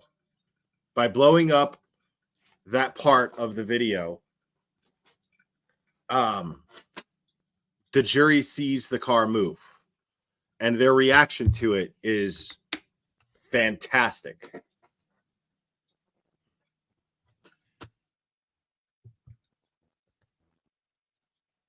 If you can have a light, I'm going to try to situate myself when I'm out of the way. If you can have the lights dim, Your Honor. Sure. Go ahead and enlarge that, the rear area. Bev was ready for that objection. I'm asking you to pay special attention to that wheel and any movement that you may or may not see.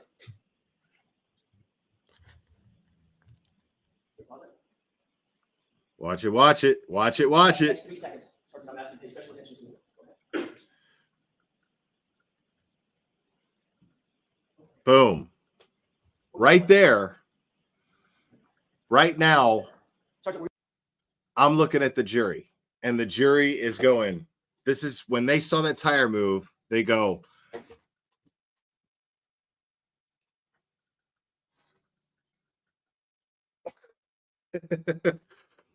like almost every member of the jury reacted. Almost every member changed their whole perspective. Oh yeah, I could see the screen. Jimmy Billings, I could see the screen. I was worried that Brian couldn't see the screen very well, but he said he could. But Brian could see the jury. I'll tell you that right now. Both me and him, we knew what was coming. So both him and I like looked at each other and looked at the jury like, bro, and then looked at each other like, yeah, dude, like, se acabó. Sergeant, were you able to see that video? I know it's not the clearest thing in the world. Were you able to see that video okay? Yes. What did you notice about the rear wheel of the Traverse? Based on the motion in the shot with the snow falling, it appears that there is movement, but the video speaks for itself. What would you assess based on the movement of the rear wheel of the Traverse And right here, this is interesting. about whether or not the two vehicles came in contact with one another? Objection. Sustained. Okay. So at this point, he basically admits, he says the video speaks for itself. And there was one particular juror who was like, and then started writing down. Like, that's, I mean, The video speaks for itself. It's video footage. It's video evidence. Karen's car hit John's SUV. Karen's SUV hit John's. Period. End of story. That, ladies and gentlemen, is what you call doubt.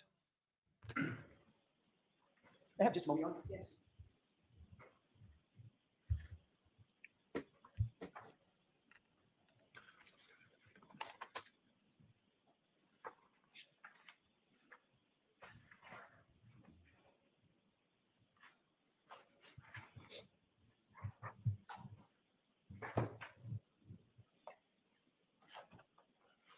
Yeah, like I'm just watching this dude.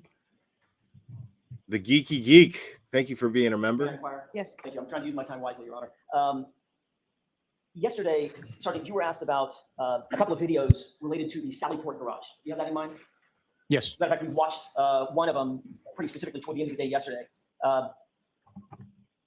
Did you actually, I want to talk about the one that is the clearer of the two, where you slip. You remember that one? If you pull it up, I can. I will in just a second. Okay. There was one where Mr. Lally paused it and you were slipping in front of the vehicle. I don't recall myself slipping, no, but it was icy that day. So if there's documentation of me slipping, Fair enough. I didn't mean anything by that other than that was a moment that I thought you might recall to differentiate the videos. It's Yeah. 446, but I don't think that's. I'm not here ragging on you, dude. Did you actually personally go to Canton, Canton PD, to retrieve any or all of the videos of the Sallyport? You yourself? I did go to Canton and collect. See, it's so easy for Jackson and Yannetti to do what they do. Like, this is all timed. They know how long court's going to last for. They know how much time they need to present to get the jury to see what they want the jury to see. They know exactly how much time they have to do that. They know when Lolly's going to object. They know that Bev is going to either sustain it or overrule it. They know all of this shit. This is what they do. They're aware of every fucking thing that is about to happen. It's their job to anticipate what he is going to do and what Bev is going to do. Already extracted video, but it was Thank you, a portion Danby. of video surveillance. I didn't collect all of the video, so When was the most recent time that you went to Canton to collect a portion of the video? I don't remember. I don't remember. I'm sorry. Did you review the, well, let me ask it this way. Did you collect the video that was sought on about April 23rd or 24th this year? Maybe just a few weeks ago. Did I collect it? Correct. I did not collect that video of April this year. No. You're aware that the video that you saw yesterday was in fact collected after the trial started in April of 2024? Objection. Sustained. Are you aware of when that video that we saw yesterday was collected? Objection. Oh. I am not aware. Okay. Was yesterday the first time you'd seen that video? No. When had you seen that video previously? A couple of weeks ago. Okay. What were the circumstances in which you saw that video? Objection. Sustained. Did you have a meeting with the DA? Objection. Sustained. Did you ever have any kind of communication with Mr. Lally about your testimony? Objection. Sustained. Fair approach.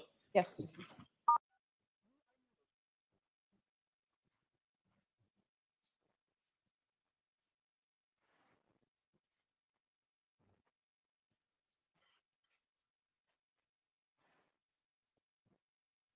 See, the sustaining of these objections, because I see people saying the same thing.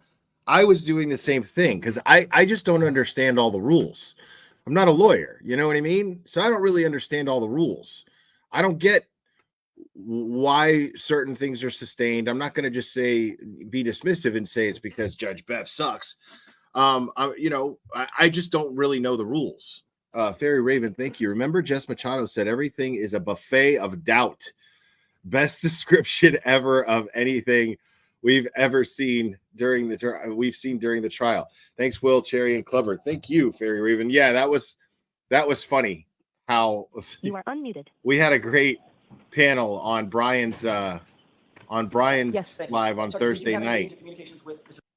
We had a great panel, me, him, and Jess Machado, and Tom CPU.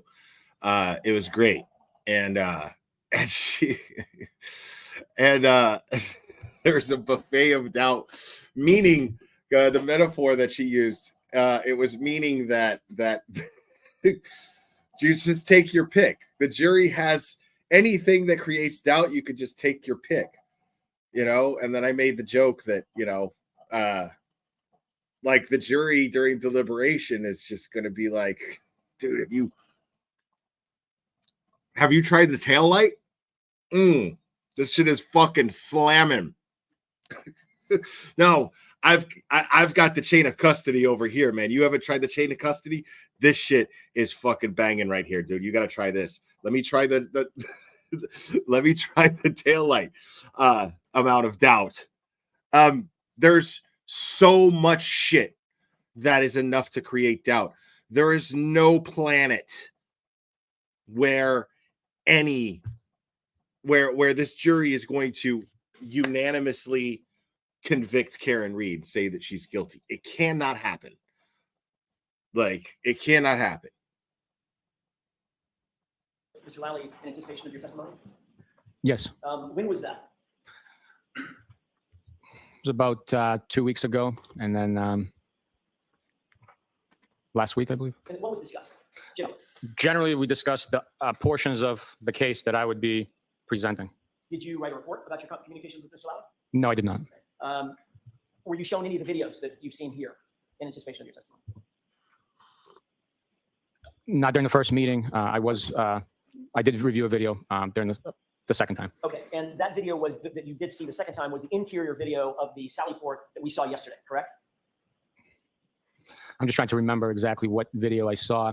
I had reviewed videos outside of our meeting, so I don't remember exactly what video Mr. Lally showed me. But you do recall seeing the video that you saw yesterday, the sort of clear one that has the crime scene taping put up and all that. You have seen that one before. Yes. And that was with Mr. Lally, correct? That is not correct because I do not recall when I saw that video or what video I saw with Mr. Lally. I see. All right. I'd like to talk about that exhibit 446 for a second, and then I'll show it to you.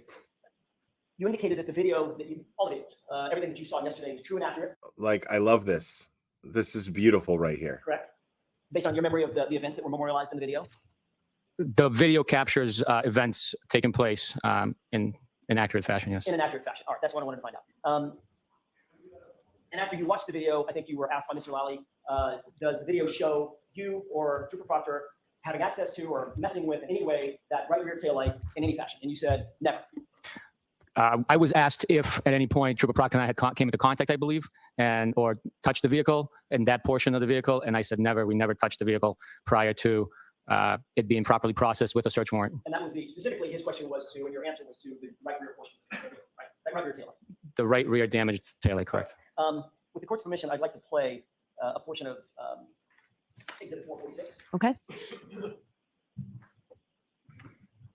It is pretty amazing. If you wouldn't mind. Turtle Boy is the one who coined this guy being fucking referred to as Bukkake, and Turtle Boy is sitting right there, right in eye shot of this guy. This guy is basically at Turtle Boy's fucking 3 o'clock, dude. Actually, he's more like at his 12. He's more like at his 12. And this guy's got to look at Turtle Boy the whole time, knowing that Turtle Boy got the whole world to refer to him as Bukkake, even Julie Albert on the stand in open court. May I inquire, Your Honor, of the witness display foundation? Sir, did you recognize this as being the video that you saw yesterday? It does look accurate. Okay. Yes. I just want to make sure we're on the same page. This is 446, just so you have in mind if I reference that. So you can play that. And I think it's runtime 120. Oh, this was, when did I see Lally shit his pants? When he showed when he was about to show the video. Your Honor, I'm going to object to this. This is an outrage. Shut up. Do you recognize that So video? Tom made a really good Yes, I point. do. Because when they showed this on Wednesday, Tom made a great point. Okay. The beginning of the video, right? You see them shoveling snow out of the Sallyport. Okay. You see them shoveling snow. and the way that it is, it's piled perfectly like around the perimeter of the car, where a car would be parked. So they're shoveling snow to get it cleared out, and then they bring this in, and notice that they're not using a roll of tape. They already had the tape. It was already cut to size. So Tom's theory was that, and I told Karen about this, and Karen was like, "Oh, that makes sense." Because she was talking about this. Her and I, before this hearing started, she was telling me about this. She's like, just wait till they show the Sallyport video. Just wait till that happens. Because she knew this was their plan all along, is to show the jury this. And drop this bomb. And I was like, oh yeah. I was like, Tom noticed. She was like, no. When I explained it to her, but she goes, but holy shit, that does make sense. But that's not what they were going to point out. But Tom made it a good point. Like it was snow that was already on top of the car and fell off. Because they already had the damn SUV inside the Sallyport. They already had it in there. And then, at least that's Tom's theory.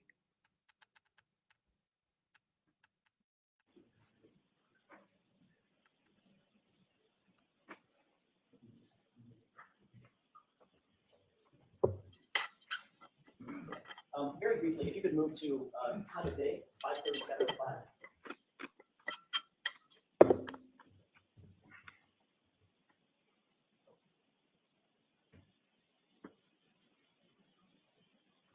See all that snow around there? Like, how did that snow? It's inside the Sallyport. Why isn't it melted? See what they're doing? They're getting rid of all this snow. It's just going backwards.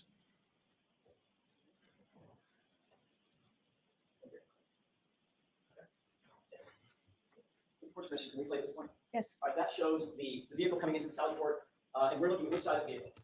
So that is the driver's side of the vehicle. What that video depicts is a mirror collection. Although mirrors are accurate representation of what you're seeing, it's just inverted. So that is the driver's side of the vehicle. I do not know why it is inverted, but that's the way it was presented, collected and presented from Canton Police. Can you see a timestamp or a time and date stamp on the bottom of that? It's in blue. I cannot know. Okay. Does it appear that time and date stamp, if you can't read every letter on it, that is in correct order? In other words, that's not inverted. I cannot read it, no. All right, let's go and play this for a second.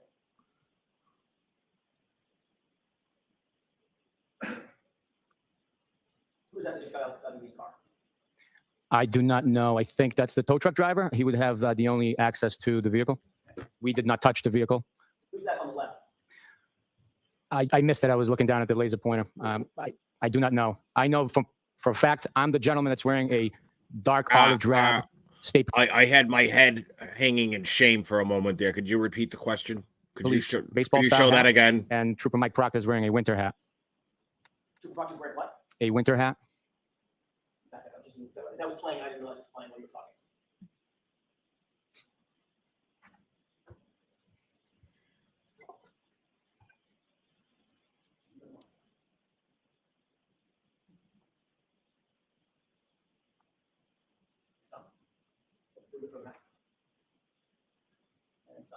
Yesterday, when you testified, you indicated that the two individuals in this scene were you and Trooper Proctor, correct?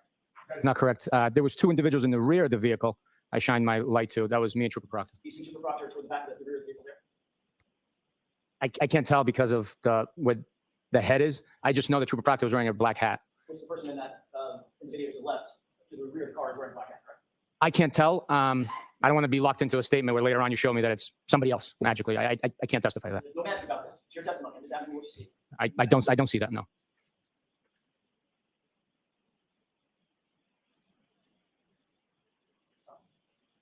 Let's go ahead and play it this way.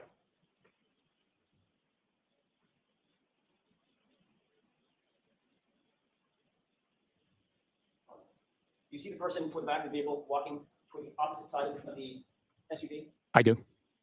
What area does he appear to go into? He appears to be going towards the rear passenger side of the vehicle, although it does not appear so because the video is inverted, a mirror image. That's where he's going. And Sergeant Pickett, you testified for at least a half an hour about this video yesterday, correct? Still saying his I'm name sorry, it was a wrong. long day. I don't know the timing of how long I testified. You significantly testified about this video. He knows how to say his name. He's still saying his name wrong. Did you not? I testified about this video. And you testified that it was true and accurate, correct? Correct. You testified that it was reflective of your observations of what's happening in that. And cell also, that evening, correct? also know that the microphones, like, don't do almost jack shit inside that courtroom. Like, those are hooked up to the TV, to the TV and internet feed. So that's the reason why it sounds so amplified, is because it's going directly to the feed that you're getting. It doesn't really amplify his voice inside the courtroom. So a lot of what Judge Bev was saying started to make a lot more sense hearing everyone. I testified that this is a accurate scene and collection of video evidence from the Sallyport. And as that truck sits in that Sallyport, just like this, it appears from all perspectives that what we're looking at is the passenger side of the car, and that right rear taillight is right there shining in our face, correct? From this perspective. I'm sorry, can you repeat the question? From this perspective, from the perspective that the jurors are looking at, okay, from all indications, that would appear to be the right side of the truck, the passenger side of the truck. And that taillight that you can see is the right rear taillight from this perspective, correct? The way it presents itself, yes. And yesterday, during the entirety of your questioning by Mr. Lau, not once did you mention that this video is actually completely inverted. I did not know. Mr. Lau didn't ask you if it was inverted, correct? That's correct. And if I hadn't gotten up here and begun questioning you, that would be left uncorrected, correct? Objection. Sustained. The person with the winter cap appears to walk directly to the what ultimately should be the right rear taillight of this car, correct? That's the vicinity, yes. That's where he is.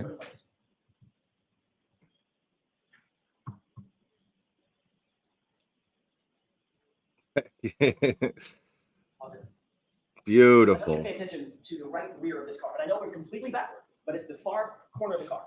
Do you see a person's head there? It appears as if someone's still there. And that person is located at or near what portion of the car? In real life or as it's depicted? Dude. The person near in real life, near the right rear taillight of the car. Yes. Matter of fact, standing there hovering around me, correct? We don't know the distance that they are in proximity to the actual vehicle. We just know that they're behind. Right. Right now, the jury suspects where this is going. You're asking how the jury's reacting. At this point, the jury is they can guess where Jackson is going with this, and they're like this, and they're writing stuff down, but they're completely engaged. They're looking at the video. They're listening to Bukaki's responses, and yeah, this is going exactly how they wanted it to go. The vehicle that Looks like it's pretty close, doesn't it? Sorry. objection. Does that look like he's in close proximity to the right rear taillight? As I said, I can't tell how far away he is from the vehicle. His head's right there, sir. You can't tell that he's right next to the right rear taillight? Objection. Sustained. I want you to pay attention to what that person does as soon as the other person comes out from behind that car. Do you see him move? Stop it. Do you see that person move? I saw movement in the frame, yes. Right when the other person is in. Thank you, Martian Planet Art. Then Tom's idea explains why Bukaki says it's him on direct, then the tow truck driver on cross. Right. Thank you so much, Martian. Eyesight of the person toward the right rear, correct? I mean, the video speaks for itself. Yeah, it does. No. Objection, Your Honor. The objection sustained. No commenting, Mr. Jackson. We've talked about that. I'm going to ask Mr. Bates to back it up because there's one other issue I want you to pay attention to, if you can, right at this moment or right before this moment, and that is the timestamp. We back it up maybe 10 seconds. Right about there. Don't play yet. Instead of paying attention to the individuals, I'm going to ask you, can you see, may I put the screen on? Yes. Can you see the timestamp at 5:37 and 37 seconds p.m.? Can you see that from where you're at? No, I cannot. Me neither. But I don't want that to. Let's play for about 10 seconds. Yeah, like it's in blue there at the bottom. Like right here. You can't see that shit. It's right under my cursor. There was a fog of some sorts. See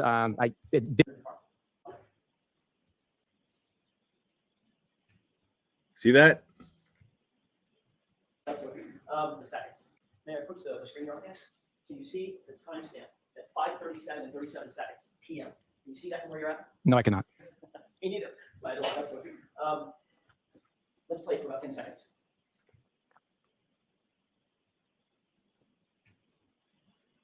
Look at that. See that time jump? There was a fog of some sorts. It did appear as if a person was actually in. There was two people back there, and two people walked My man just said there was a fog of sorts, bro. away, or one person walked away. Timestamp jumps to 5:38:01. Correct? I cannot see the timestamp, sir. Did it appear that there was an anomaly? There was a portion of that video that was deleted. What's missing? Not deleted, but just missing. Objection. Can you tell that? Does it appear that way to you, Sergeant? No, Your Honor, I cannot tell what is happening with the video. So now we're playing stupid. I can't tell. You were so sure. Police car in that. I mean, when you were being questioned in direct, you had all the answers. Why not now? Sallyport, correct? There's an antique vehicle there. Yes, yes. If you take a close look at the trunk of that vehicle, see the word police, Yes, I believe I can read that. Yes, and it's backward, correct? it is mirrored. Correct. That's a good indication that this is an inverted video, right? It appears that way. Yes. If we were to fast forward at 5:42,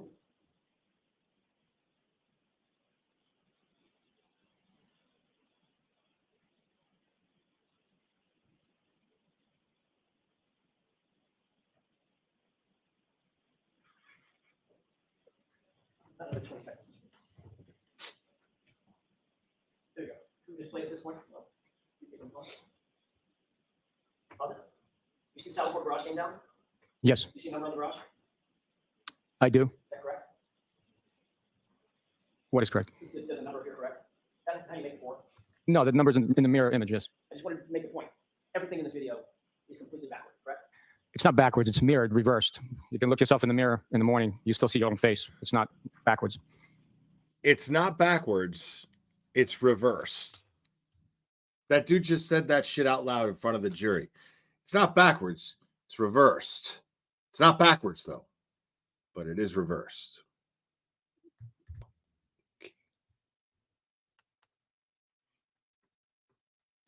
But my mirror image is not an accurate depiction of who I am.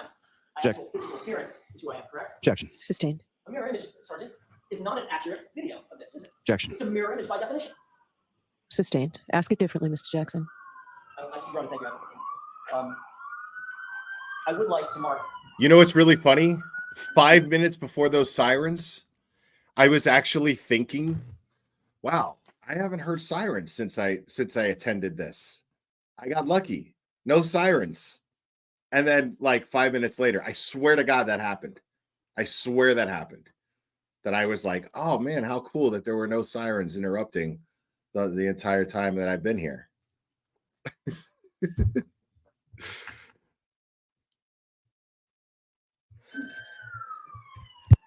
have a look at ring myself. Wait.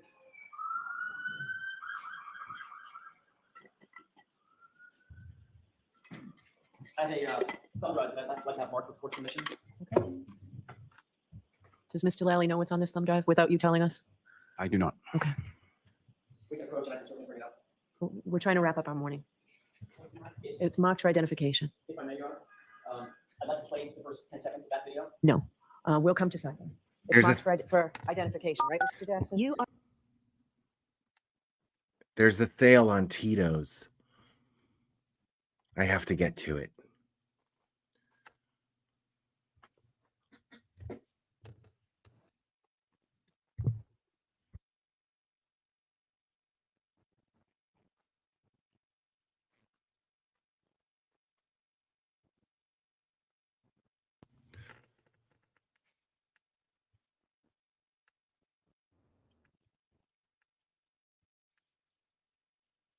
See, look at her. She's writing shit down. She's looking at the jury. Did you see that? That direction that she's looking right now, she's watching the jury. Like, This defense team is the not fucking around crew.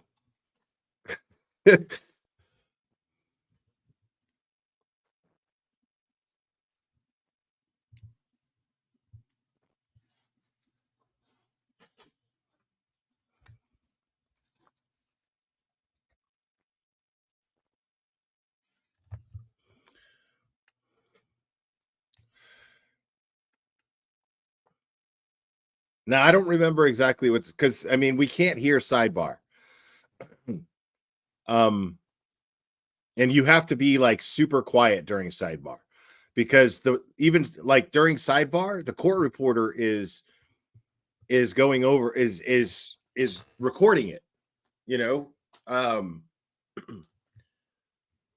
So if she hears any noise during sidebar because they're whispering, she'll tell the court to shut up. Like that shit's muted, and she'll be sitting there with the thing over her mouth talking, and then she'll go, quiet, please. And then like, you know, so if there's any chatter at all during sidebar, like that lady will shut you the fuck down.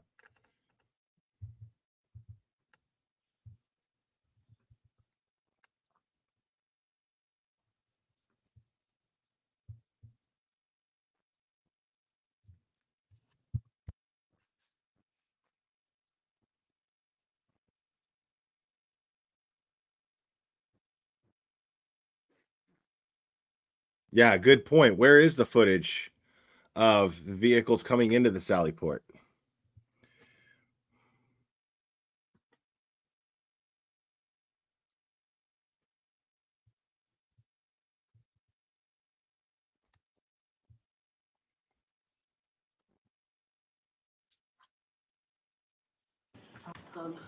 Dr. Space, for your deliberations, first, I can safely say that you will get this case for your deliberations sometime the last week in June.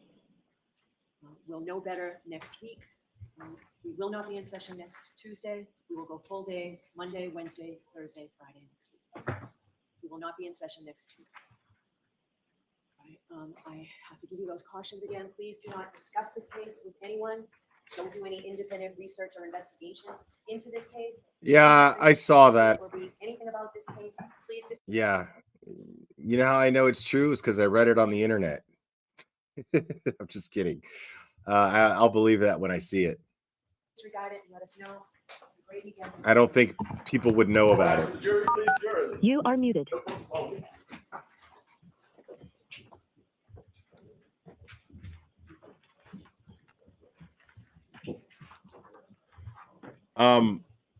The TV is directed at the jury. So the jury can absolutely see everything on the video. The jury can see the video clearly. But the timestamp is kind of difficult. Thank you. All right, so I received a motion from the Commonwealth this morning that I have not had an opportunity to read yet. It's on my desk. I'd like to go spend a few minutes looking at that and come back out at 12 o'clock on that.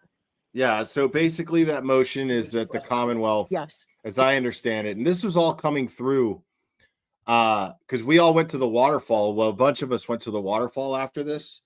And I was sitting next to Turtle Boy, and information was just coming in for him. So he got that information, as well as the information that Proctor is definitely going to testify. Because it's if I had to guess, I'd say it was a result of this. Proctor felt like he didn't need to testify. Prosecution probably felt like he wasn't going to testify. There was no need to because Bukkake was going to clear everything up. But the problem is they got Bukkake. They got his ass. So now the only hope that the prosecution has is to convince the jury of some sort of credibility on Proctor's part, which is just not going to happen. He's going to get crossed, and it's going to be beautiful. do you need? Okay. All right. Can we do it? Can we do it on Monday? I want to get as much evidence in as we can each day. We can do it at 8:30 Monday morning, I think. Madam Court Reporter, can we do it at 8:30? Jim? Absolutely fine with us. Not that it matters. Can we do it at 8:30 Monday morning? That's what the court wants, yes. Yeah, we'll have a hearing on it at 8:30 Monday. Are you around tomorrow? Are you around tomorrow? So right here, Jackson is still trying to, but she, he hasn't caught it, but Yannetti leans over and tells him, um, oh, Gary, thank you so much for the Cash App. I appreciate it.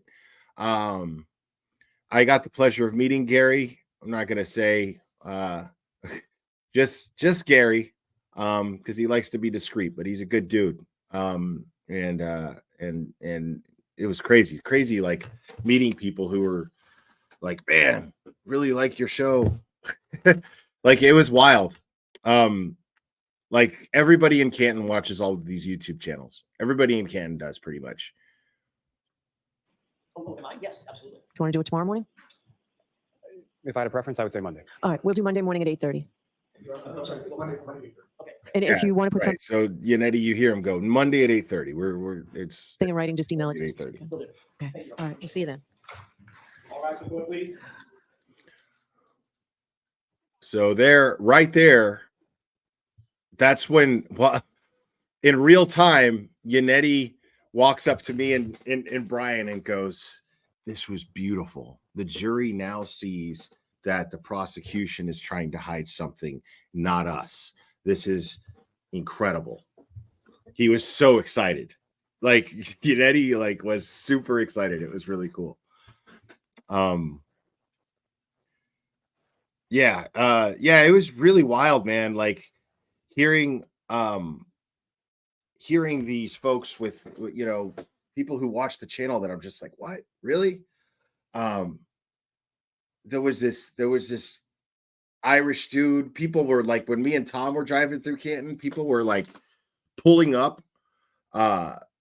Like they pulled up past us so that they could pull over and get a picture of us as they were passing, as we were passing them. It was crazy. It was really, really bizarre. I've never never saw anything like that. I've never experienced anything like that. I really didn't know how to handle it. All I could do the whole time was just smile and, but random people like, "Oh, hey man, I love your show. Can I get a picture with you real quick?" People who weren't at the courthouse. I don't want to say protest, but who weren't at the courthouse supporting Karen. People who just happened to be driving through the parking lot of D&E, or not D&E, but the waterfall, and just like seeing me and was like, "Yo, I love your show. Can I get a picture?" And I was just like, "Wow, yeah, sure." It was wild, man. It was really wild. I'm so grateful that I've been embraced by that local community as much as I have been. This is it's such a blessing. Seriously.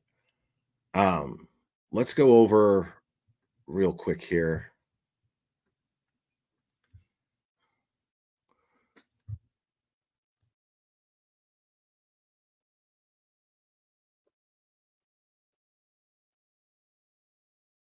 Oh my God.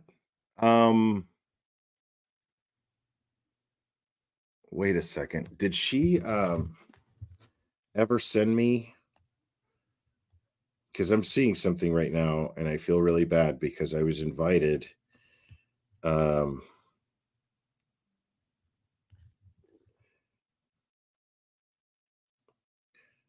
do a stream.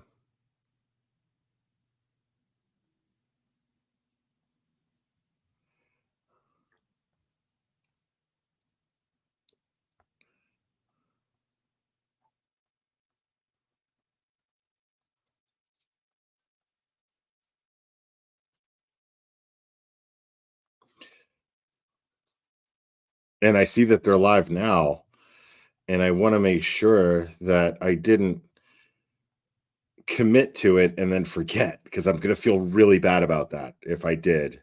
But I'll just blame Cherry for that. um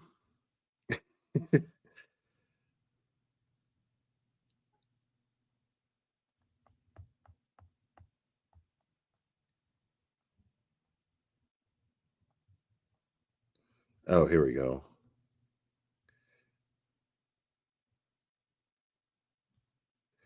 Okay. All right. I am going to jump over there. If you guys remember, those of you who are regulars of the channel, there's one of the people who have a wrench here, an honorary wrench, is Pearl DeVer. She's great. She's part of a channel called The Jerks. And she invited me, but she never sent me a StreamYard link. So I'm gonna head over there and see if they want me to jump up while I'm still on this. But guys, thank you so much.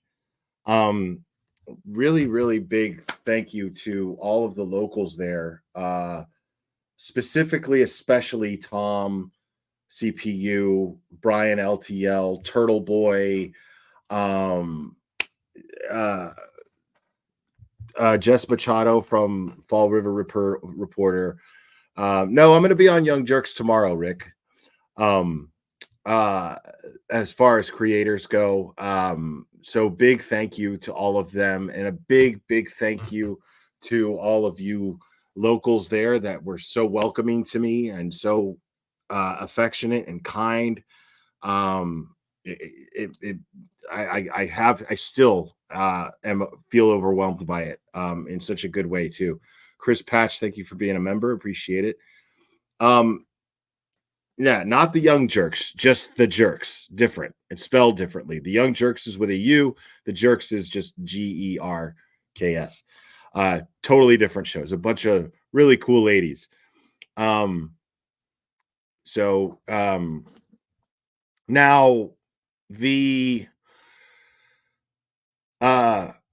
yeah, but above everything, I have to thank the Reed family for being so hospitable and so welcoming to me and their team. Karen's team, they were so awesome and so kind and so nice and so down to earth. And it was just fascinating watching Jackson's wheels turn like during lunch.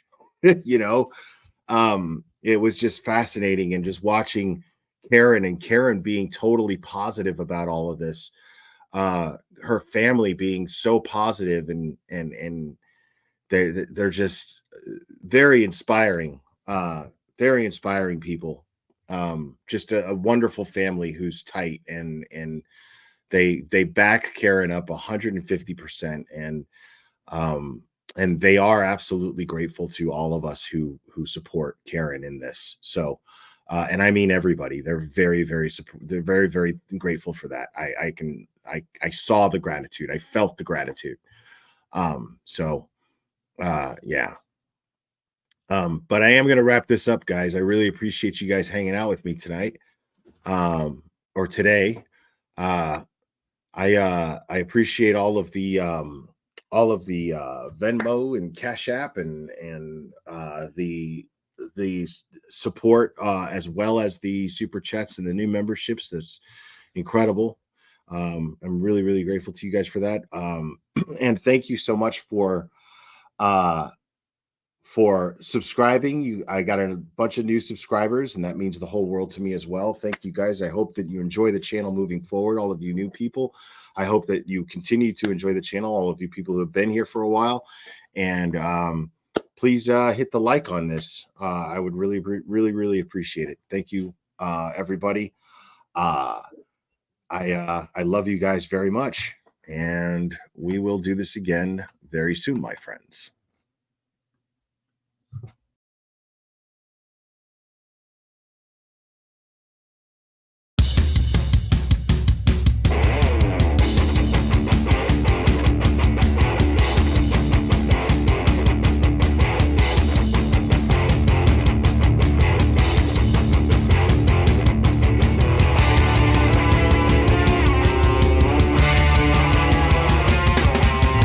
Karen left the waterfall.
Oh, guys, real quick, before I log off, don't forget 7 p.m. tonight, just in 3 hours. 3 hours, I will have Susan Constantine on here. I can't believe I forgot to like shill this. Susan Constantine will be on here. It is a fundraiser to that all the proceeds will go to Karen Reed's Defense Fund. So please, please, please make sure to do that if you're interested in listening to Susan Constantine, who is a renowned body language expert. And we're going to go over some clips of the testimony on cross throughout this trial. And we're going to try to squeeze that in as much as we can because I don't want to take too much of her time. But I imagine we're going to have some pretty fascinating conversations. So I really hope to see you guys there. Make sure if you donate to Karen Reed's Defense Fund directly to it, take a screenshot of your payment and email it to Cherry. So, guys, I appreciate you. I love you guys very much. We will do this again very soon, my friends.